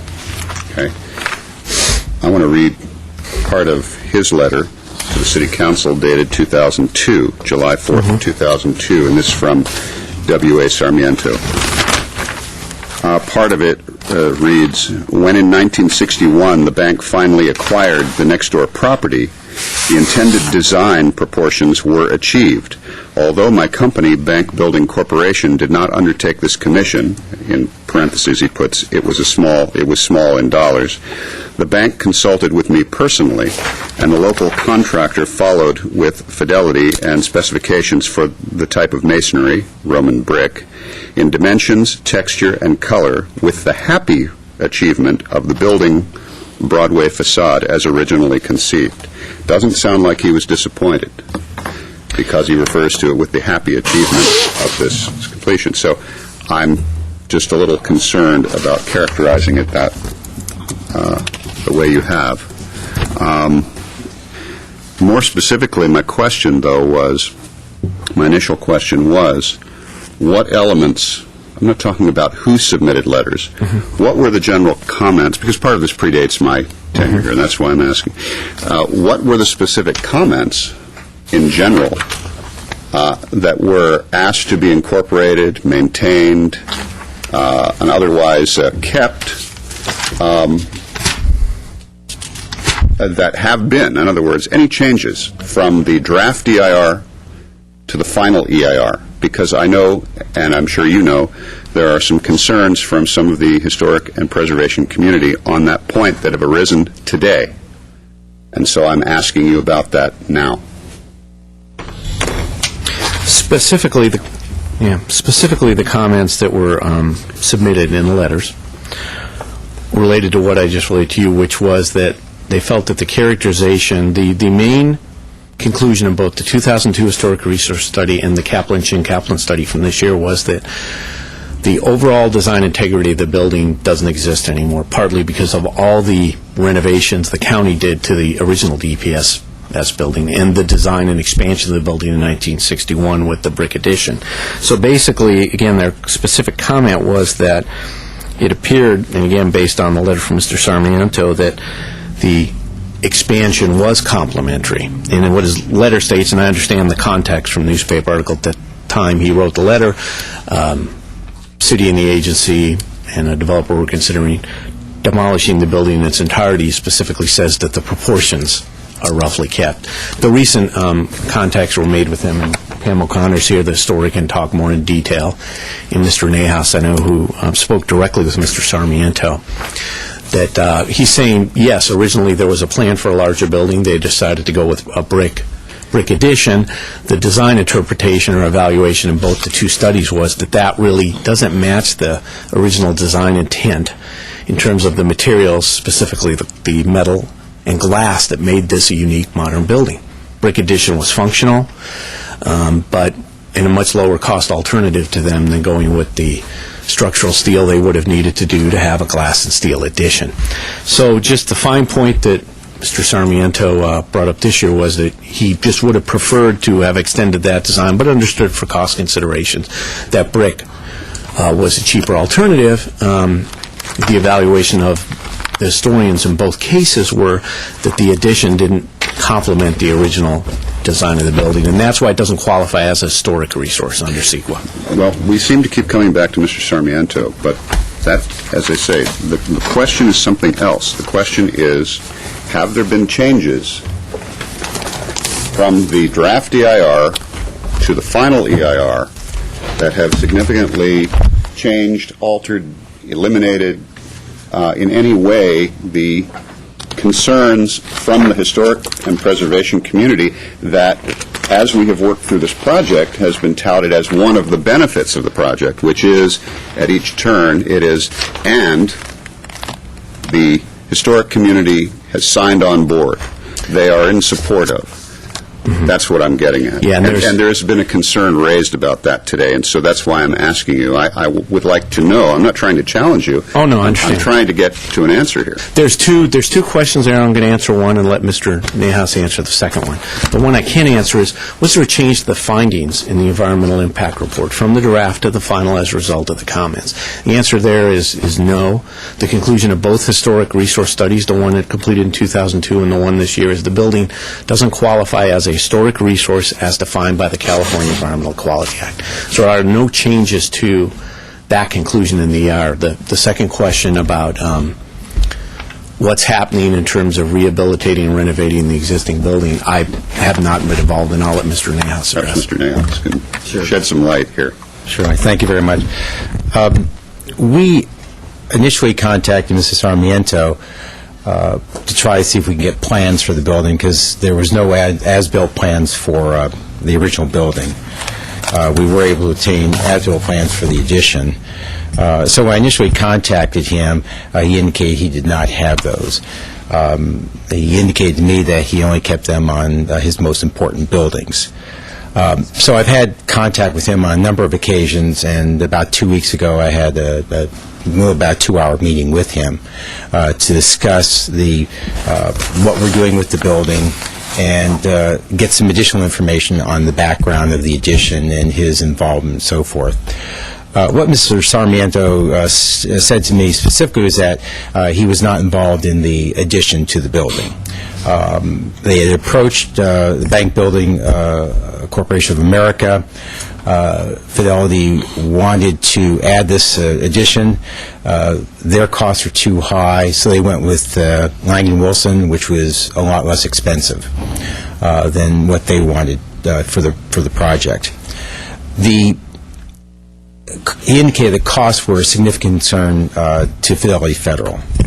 They were going to be putting in back office operations. They're going through a computer conversion, all this kind of stuff. And so, as a result, the design reflected that use. It was for back office computer operations. So I said, well, from the standpoint of, and I showed him what our plans were for the building with the addition of the new windows and so forth, and I asked him specifically, did you design the building this way with all the brick when you first designed it for Fidelity Federal? And he said, no, I did not. I said, well, did you actually put anything together? He said, no, we did not prepare any final plans or final drawings or architectural renderings for the building on the expanded site because they could not acquire it. So he indicated that if he had actually designed the expanded building, he would have extended the metal and glazing along with the fin further west to have more of a balance on the building. He said, right now the concern I have is that the brick facing is too massive for the original design.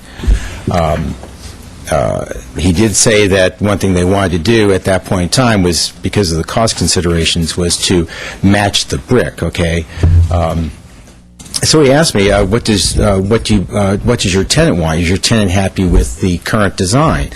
I said, well, the Hollywood Production Center is happy with it. He said, well, you know, if you want to spend the money, I would try and extend the glazing and the metal that's to the east side of the building further west, but he says, I recognize there is a serious cost consideration because of seismic issues, because you have expansive glazing and metal on Louise wrapped all the way around on Broadway, and so he said most likely the cost would be prohibitive to try and accomplish what I would have originally designed. He said it would probably be north of $1 million, $1.3 million to do it that way from the standpoint of meeting seismic and getting the design that I would have originally intended for the building. So that was the context of what he conveyed to me. I suspect that I had not seen this letter that you saw that goes back to 2002, and so therefore I didn't have the benefit of asking him, what did you say here in this letter? But in reading that, there was a comment that he made that the building was going to be demolished. So I think in the context of his comments, since the building was being demolished, maybe that was reflective of his comments, okay, at that point in time. But what he told me a couple weeks ago is that he would not have designed the building that way. You've just been handed a late-breaking bulletin, I see. So I'll wait because I have a question. Go ahead. Well, again, we're back to Mr. Sarmiento. I had two concerns, as I said. One is the essence of the statements that were being made here as they compare to Mr. Sarmiento's letter. Sure. I think that's been explained. The second question is something that I'm not able to get an answer to, and I keep wording it. So let me, expressing it, let me put it another way so my colleagues understand.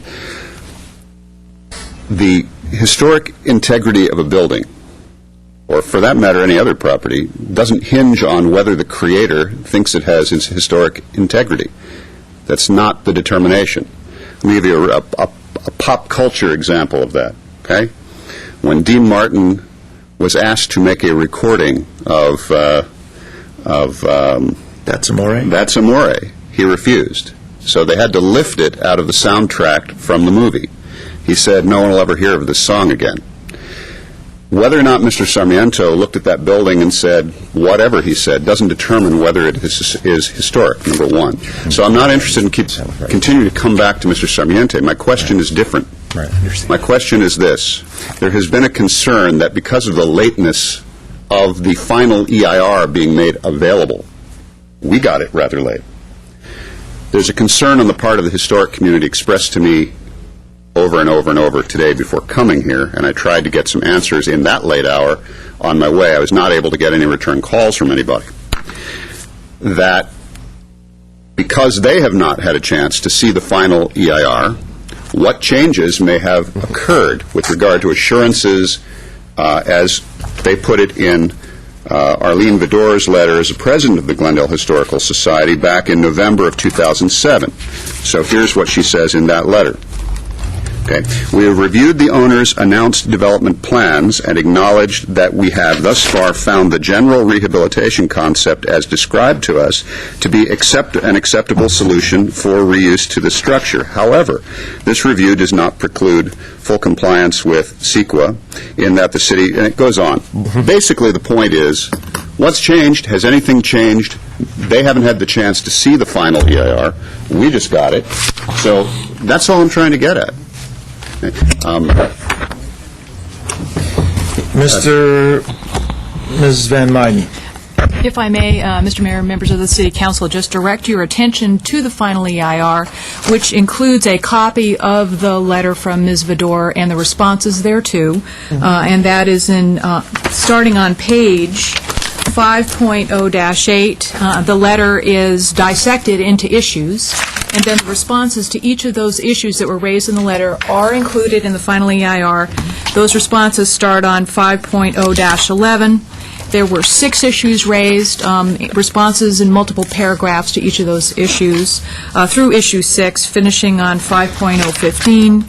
And then letter 5 was the 5th comment letter received, also is reproduced in total in the final EIR, starting on page 5.0-16, 5 issues raised in that letter, and the responses to those issues included in the final EIR.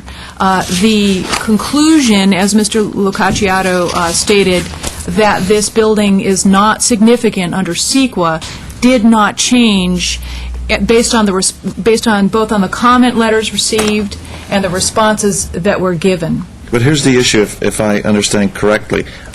Does the Historical Society have the opportunity to get this far enough in advance to rebut those conclusions, even if they were made in the preliminary EIR, or does due process require only that we take their letter into account, respond to it, and there it is? Is that where we're going with that? That's essentially it, plus the fact that we have heard, yes, they've signed on board to everything we're doing. And in their letter they say, because they have received assurances. So all I'm asking, it's a very simple question. I'm really not asking how to build a watch, with all due respect. I'm just asking what time is it. For us watchmakers. And the question is not whether it has been determined to be historically significant. What they're discussing here are, and this is not the legality of it, we're talking about is the assurances that were made. Have those assurances changed?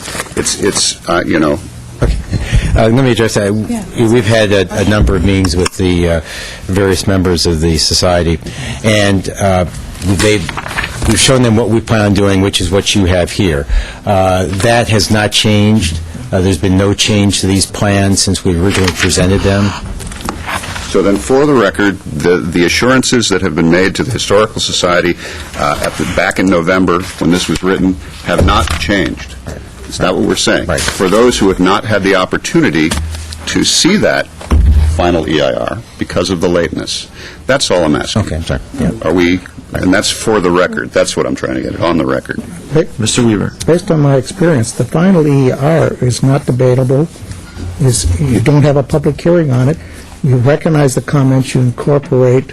So whether there's agreement or not, the final EIR with the responses is final.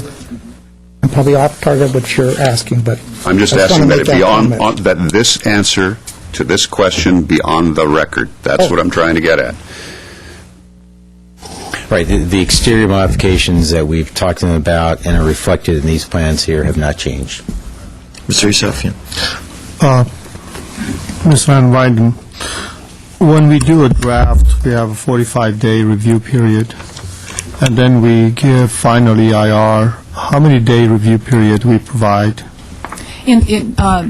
Mr. Mayor, members of the City Council, Mr. Yusefian, the notice of availability of this final EIR was sent to all of the commenters on December 5th, and there is no set time period within which, after the final notice of availability and the hearing on that final set forth in CEQA for purposes of due process, but we do provide notice of that availability, and that was provided on December 5th. So the ones who actually send you a letter with comments, whether it be Mr. Milano, maybe it be Historical Society, maybe Mr. X, and in former times when I made comments to the EIRs, I did get a letter from you or from the agency or whoever did the EIR that says, this is in response to your letter, and basically gave me the responses to my questions.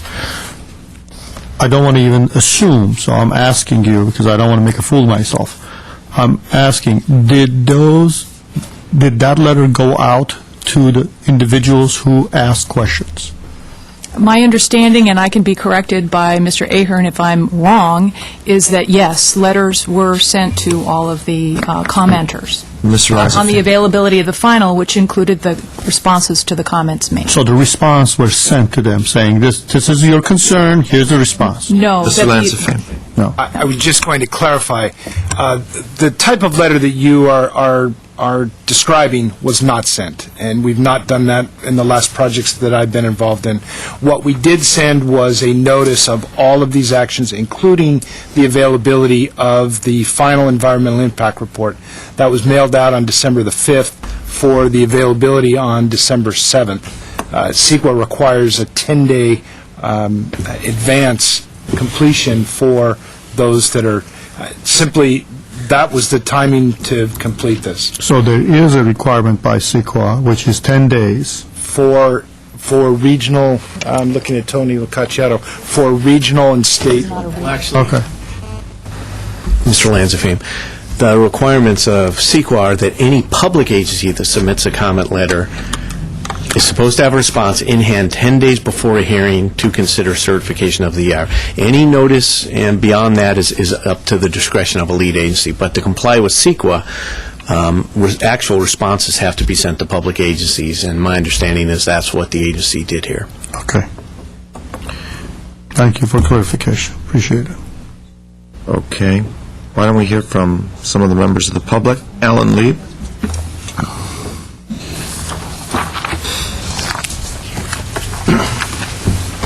Hi, Mr. Mayor and members of the City Council. I don't really, as I've seen it, I don't have a problem with the developer's plans for the project. I just want to set the record straight as to what I perceive as the significance of the structure so that we can identify, prior to commencing with the rest of the project, the true negative impact to potentially historic resource, which is what CEQA is supposed to do.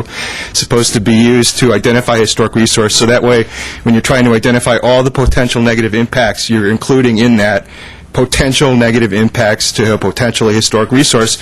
And I think that, as indicated, this is, like Mr. Neha said, this is from a few years ago when there was belief, as indicated in this article also that was in the Daily News at the time, that the building might be demolished. So obviously, he's attesting to his belief that the building, in the main, maintains his massing, his concept for the building, his material choices for the building. As far as he's concerned, it represents his intention for the building, more or less. Any architect will, a few years later, second-guess their own decisions. If you ask Frank Lloyd Wright about Falling Water, his most historic house, he would say, wrong rock, cantilever's a joke. You know, if you were to analyze the significance of Mr. Sarmiento's work, look at this. Here you have a building clearly influenced by his Glendale Federal Savings building, and here's a more rectilinear version of exaggeration of the kind of building that did not exist in Glendale prior to this building, which is the former Fidelity Federal Savings building.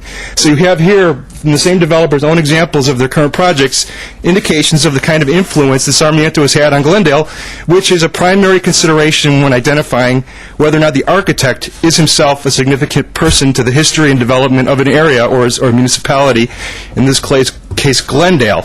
And I believe he's arguably the most significant modern architect to work in Glendale in terms of his impact on the region and the downtown area specifically.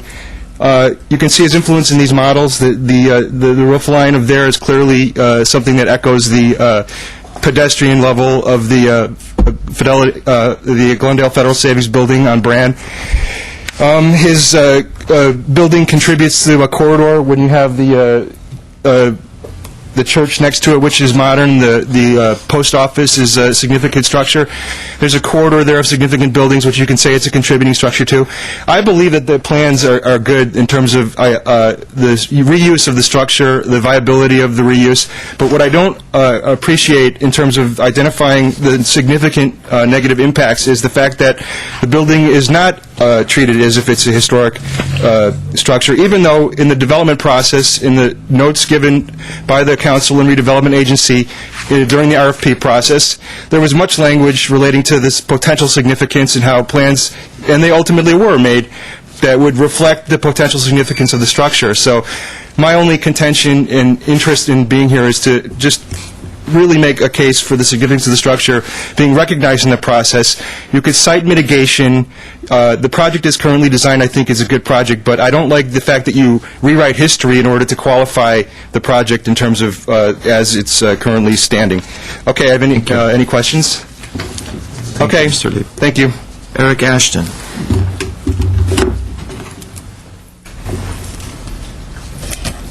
Thank you, Mr. Mayor, council, staff. I'm Eric Ashton. My office is at 100 West Broadway. I am the owner of a piece of property in the Exchange, the southwest corner of Maryland and Broadway, addressed 107 to 121 East Broadway, 119 East Broadway, and 111 North Maryland, approximately 43,000 square foot office building. I came to Glendale in 1959. My law firm started in 46, but I've been here continuously since 59. I've been before this group and your predecessors many times, and I've supported every reasonable development. I would support this development. I do have concern about the parking exemption. You're proposing to take part of the Exchange parking for this. We would like to see everything coming out of the marketplace parking. Now, I'm told there's 30 to 50 spaces that could come out. We've had problems with parking over the years. The parking structure was probably inartfully done, but considering as it is and our office tenants there are problems with parking. Now, I've talked with the Redevelopment Agency, and they have mollified my position somewhat. They said, we'll only take 30 to 50 spaces. Well, 30 is a lot better for us than 50. So I would hope you would only approve 30 rather than 50 out of the Exchange parking structure. I haven't had time to talk with the other owners around there in the Exchange, but I'm sure they would all feel the same. Now, the Redevelopment Agency has told me they have looked at the Exchange parking structure now, and they think that maybe it's tight, but still they could do 30.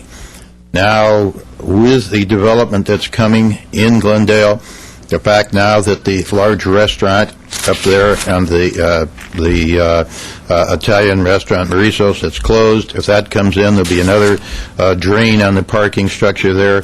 We're quite concerned for the parking in the Exchange. And I would hope that you would provide a minimal amount out of the Exchange and take as much out of the marketplace as possible. I appreciate your cooperation, but I would support the project in all other respects. Thank you. Mr. Lanzafame, do we have a set plan as to how those spaces are going to be allocated between the two city structures? I know John O'Bagdanian is here somewhere. Hiding behind He's the mall. hiding behind the hotel. He's hiding behind the hotel. He can give you a better idea of how that operation works. Mr. Mayor, members of the City Council, my understanding is the agreement is to provide minimum of 30 for this project. They need 178 parking spaces. 30 of those, minimum of 30, will be provided in the Exchange garage, up to 50, maximum of 50.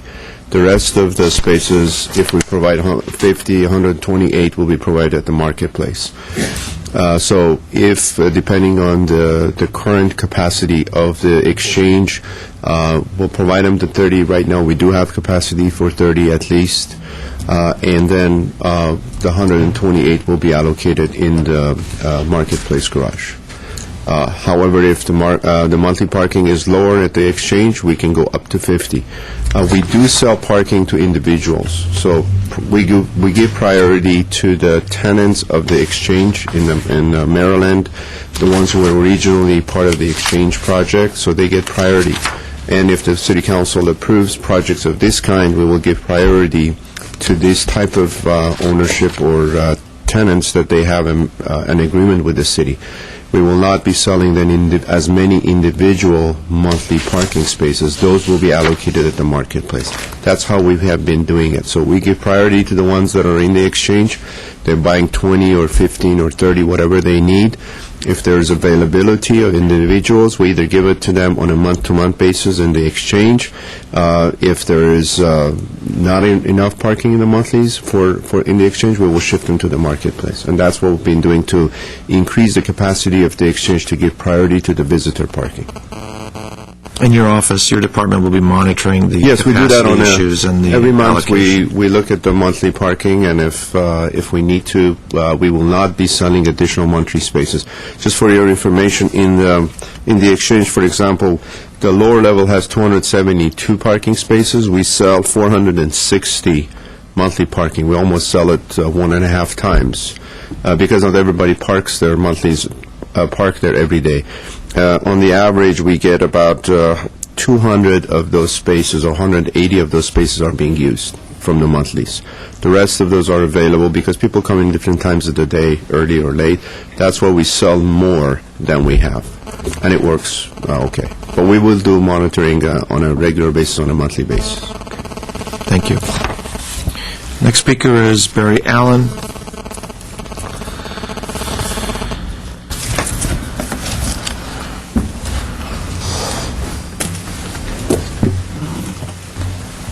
Thank you, Mr. Mayor, Mr. Chair, and council and staff and the agency. I'm Barry Allen with Vanguardians, the executive director. I certainly, and our board certainly does support this project. We think that it's gone for many, many years as an eyesore, and it's certainly going to make a good, positive change, and I think it's what we're looking at in the city. I have, of course, spent the time on the Downtown Specific Plan Advisory Committee, and we certainly worked towards goals such as these. And we would like to see this project fly as quickly as possible. Thank you. Thank you. Mark Trueblood. Did he leave?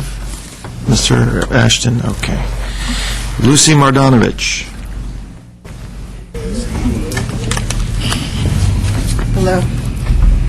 Hello, everyone. I'm Lucy Mardanovich. I'm the general manager of, can you hear me? Hollywood Production Center.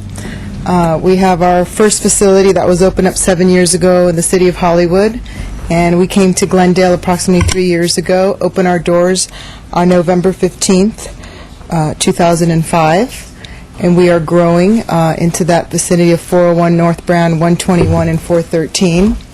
And we would like to have our third location at the Broadway building. We have brought Hollywood to Glendale. The city, the vendors have been wonderful to my clientele. Great places to walk, to get a cup of coffee, just to walk around on Brand Boulevard. They feel it's a safe city. It's not like the Los Angeles area where women can't walk alone to get something to eat. I'm a full-service facility, so people work day and night, so they walk to restaurants and just walk outside to have a cigarette if they can, and they feel that Glendale is a wonderful city. I've had a lot of successful shows in our locations in Hollywood and here in Glendale with NBC Studios, Endemol USA, ABC. One of our biggest shows is Extreme Makeover Home Edition, which I'm sure you've all seen, and Fear Factor throughout the years. Keep bringing us business, and I'm just here on behalf to consider us on our third location at the Broadway building. Thank you. Mr. Weaver? What capacity are you at now at 401? 401, I'm 401 and 121 because I consider that whole campus. I'm 98% full. 98%. That's why you need this new location. Correct, I do. And I guess your projections are you'll fill that too. Absolutely. Okay, thank you. And that's the last card I have. And I'm going to close the public hearing and open it up to agency and council. Mr. Weaver? I'll be brief again. I used to bank in there when it was Glendale Federal, quite a few years back. But I'll tell you one thing, if this plan had come to us today without the windows, the way it was added on to, believe me, it's not in the spirit of the original building, and there's nobody on this council that would have voted for it, because we would have been crucified by the public. To say that the brick side is in the spirit, absolutely not. It was all about cost. And so anybody gets up and tries to tell me that's in the spirit, only if you'd spent more money and gone west with it. So, okay, it's not eligible. And it's not going to be torn down. This modification is going to be about as good as you can do. But don't anybody tell me it's in the spirit of the original building. That's a bunch of hooey. So I'll support it. What's wrong, Mr. Dream? Mr. Quintero? I didn't know who did say that. I'm here to tell him it's in the spirit of the original building, but... You're entitled here. All five of us can differ. Let me... You can say hooey to him. When we're talking privately, you agreed with me. But let me start by saying I use the analogy that hotel was a Christmas gift. Well, I'll use another Christmas analogy. This is a Christmas miracle that we are saving this building, and that's exactly what we're doing. Or in the Hollywood style, this is a Hollywood production that's saving the building. I spent a lot of time in this building, not when it was a bank, but when it was actually run by the county. And so I can testify to the horrible, horrible condition that this building is in and was in at the time. I mean, it was just a horrible place to have meetings. Sometimes it was hot, other times cold. It was not a very good workspace. And so when you talk about 2001, really, that building's deterioration started in the 90s. I mean, it was, okay, since the closing of the building, and since my election, I've had the opportunity to tour that building multiple times with one of our staff members, Mr. Hamilton. And I've toured it with nonprofit organizations that were interested in readaptively using the building. And on one occasion, we actually, twice, we were in there with engineers, with structural engineers and mechanical engineers, et cetera, and got a very, very good feel for what the kind of condition that building is in. So in addition to the staff report, a contractor actually went through the building for the redevelopment agency. I literally got another view from the professionals. and it is in bad shape. So my feeling is the only reason that this building works commercially is because of Hollywood production. The fact that the minute this is completed, there are going to be tenants that will lease all of the space. Would this be any other type of commercial venture? It absolutely wouldn't work. I think it would be knocked down, and that would be the end of it. Now, I do consider it a historical resource, although I agree with Mr. Weaver that addition, that brick facade, boy, would they maybe it was the beginning of the computer age, and so they decided, forget windows and, forget the rest of it. We need to put our mainframes in there. I don't know. But at any rate, it certainly barely passes the test, let's put it that way. But what's of interest to me is not only is the facade going to remain it'll actually be upgraded. It'll be in much better shape, so we're going to have a much nicer looking building from the outside. What's of interest to me is the lobby and the mezzanine. That, to me, is what this building is all about, and that's what Sarmiento did. He designed this incredible lobby and mezzanine, which they are going to restore, and which, in fact, will be open to the public. So we will be able to have events there, art events, cultural events, et cetera, et cetera. The Historical Society itself will be able to have do events there in this particular lobby, and that is a big plus for the Glendale community.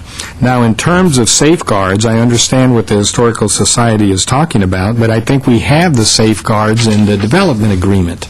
I mean, literally, once this developer spends the millions that he's going to spend, number one, I can't imagine that he would ever want to knock it down, and number two, in the event that he ever does want to knock it down, he's going to have to provide parking. It is just not feasible. I don't believe in our, at least Mr. Weaver and I's lifetime, I don't believe this building, this building will really be, it's going to continue. If eventually Hollywood Productions moves out, it will be rented again and will continue to serve the citizens of Glendale. And then another big plus for me is the benefit to the exchange and the benefit to, once again, those merchants on Mid-Brand.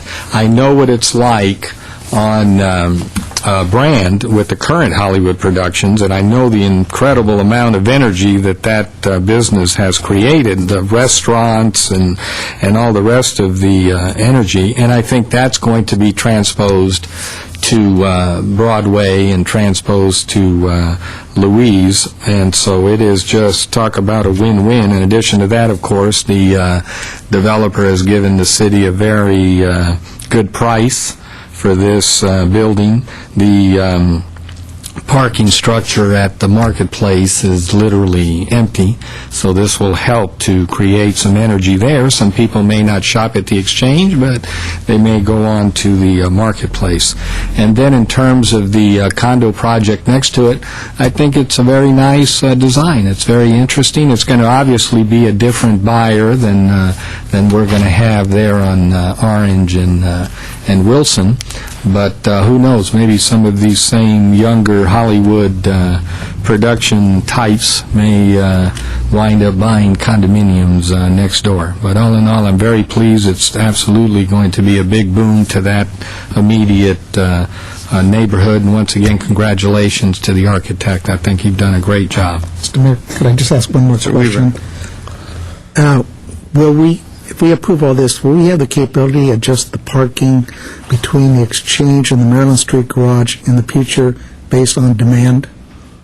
I mean, if we put X amount, 30, 50 in the Exchange, in the future, it indicates that's not the best we can do, that we ought to move some of those into the Maryland Street Garage. Will we have that capability in the future? The way that the lease is drafted is it's a minimum of 30 spaces, up to 50. So you could move 20 spaces, but unless the other party, I'm looking to my general counsel, would agree, you are leasing 30 spaces in that garage. Guaranteed forever. Just to 99 clarify, years, the ability to buy the passes, it's on a non-exclusive basis, so they will park with everybody else. Okay. Okay, Mr. Draymond.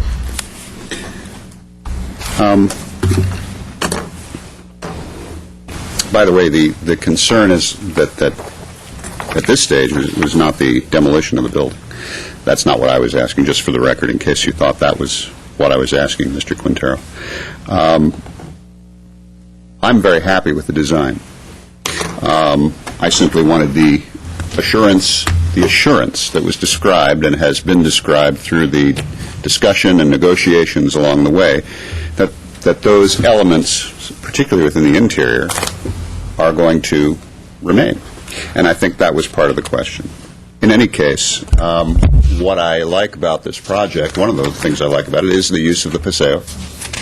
I like it's a small element, but to me it was a big element visually. The way the balconies wrap around on the corner now, I think is a great improvement. And primarily the way that the housing element effectively ties together the other two buildings, let's say, in a way that is stylish and will create a reuse of this building that will be productive and bring some life to an area that hasn't seen it for quite some time. So I'm happy to vote for it, and I thank you all for the destruction of brain cells in order to get to that assurance. Thank you. Mr. Youssef?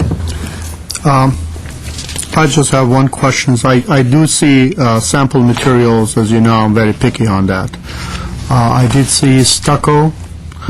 It does not say what kind of finish it is, so question, is it smooth stucco with elastomeric paint? Could you say that on the, because I want to make sure, because we have department heads later on in other departments that come in and they make a big issue about what finish stucco it is, so I want to get it on. Right. So the finish is a smooth stucco, and it is an elastomeric.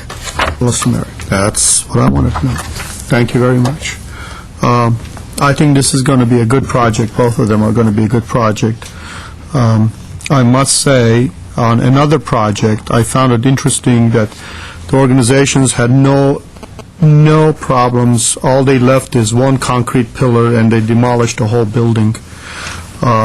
In this one, you're basically keeping the whole building and retrofitting it. And this is what a true adaptive reuse of a building is. It can't get any closer than what it is. I have a different point of view than some of my colleagues do. I think I'm more in line with Mr. Weaver, believe it or not. Sometimes we agree, guys, I don't know, Yahoo, Yoo-hoo, whatever he used. I won't use that word, but I would say that... Hooey, I think. Hooey, yeah, hooey. That was the technical term. Yeah, hooey, okay. I would say, while it's it's a standard building that was built in the 60s. There's nothing majorly incredible about this building. Although I will wrestle you to the ground when it came to the the Glendale Federal building. I think that is a very unique building. It's a beautiful building, the way it's set, the angles, the colors, and the whole thing. It's different. So to me, I think that is something that if I was Simreto, I'll be very, very upset if that was touched. But on this one, it's bread and water. Very typical of what the buildings were built in the 60s all over the United States. So, but I would say one thing, the developer is willing to use it, and I think the use that is going to come, it's a good use. We look for high-paying jobs. Outside of Detroit, that is no longer in the United States, it's in China, most of it, all the construction. Entertainment business is one of the few high-paying jobs left in the state of California. Let's hope it doesn't end up in Canada, so keep them here. No offense. You take enough of our money. So we'd like to keep some of those jobs in this country. And I think this is going to be a very good mix for the city of Glendale, especially on that corner. It's going to make that alive. Another project that's going to invigorate the mid-brand. And so I'm willing to move for agency, Mr. Chair. Wait. Let the mayor have a chance to speak. And see, mind, legal counsel told me what order these got to go in. Oh, she's modifying So- things again? No, I asked, what order do they have to be presented in, so when comes a time I can help out filling it. All right. Well, I'm not a historic preservationist, I'm not an architect, and perhaps my comments will reflect that. But that brick part of this building is disgusting. I mean, it's a wart on what I think is a beautiful visage. It's, let's call it early Mervyn's, and we know what that is. Or post 2001 Space Odyssey, the big monolith that comes down, all the monkeys are jumping around it. There's no architectural features. I mean, it's a blank wall. It's everything that's bad about architecture. Early Mervyn's. However, we're not here to discuss that building. The owners have seen fit to accept some suggestions by the historic stakeholders that it should remain as is.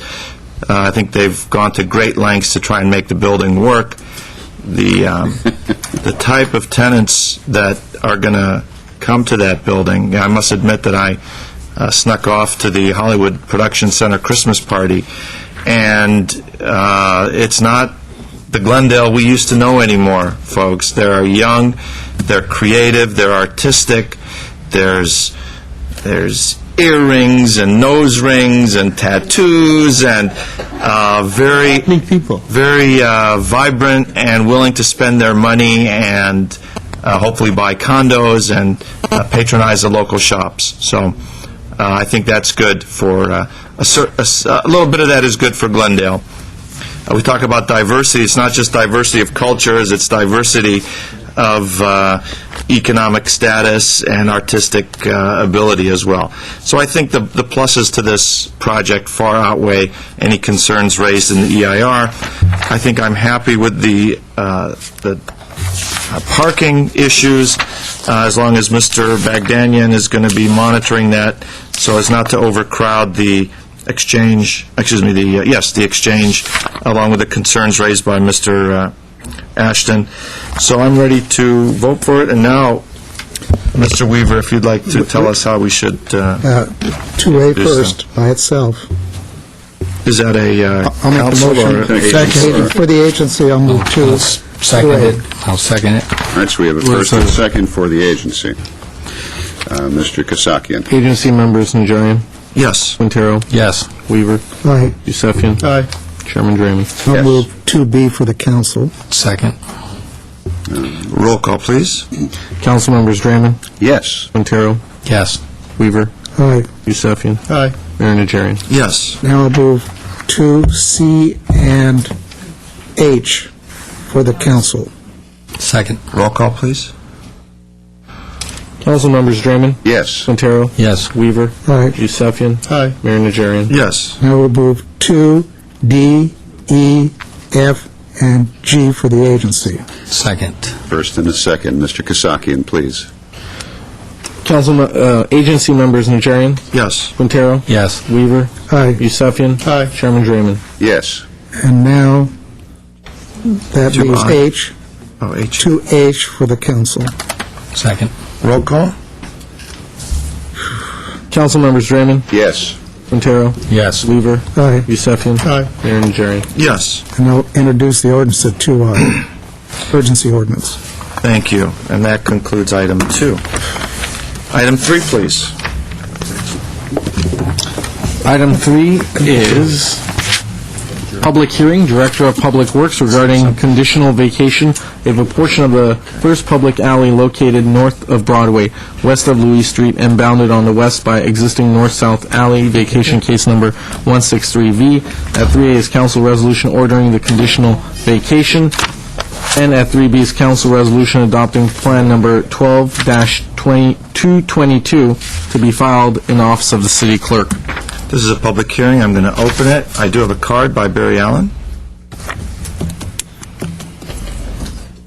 This is, of course, referencing the alleyway between the DPSS and the condominium project. That which will be the Paseo, as I've heard it described. I'm Barry Allen. Thank you, Mr. Mayor and Agency Chair. I certainly support the vacation of that alley and turning the properties over to the people who have purchased the DPSS building and are building the condominium complex next door. Thank you. Thank you. I have no other cards. I'm going to Moved items. close the hearing. I just have one comment. Okay. Understand my concerns about a dark paseo at night where no individual's going to care to walk alone.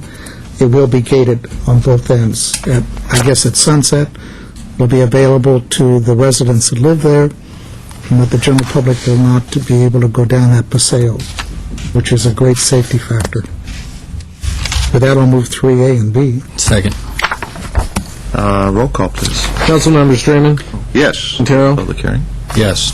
It was closed. I thought you closed. Yeah, Okay. Quintero? Yes. Weaver? Aye. Yusefian? Aye. Mayor Najarian? Yes. Move we adjourn for the city council. Well, before we do, I'm not sure that the minutes are going to reflect that Mr. Najarian went to the Hollywood Production Center alone.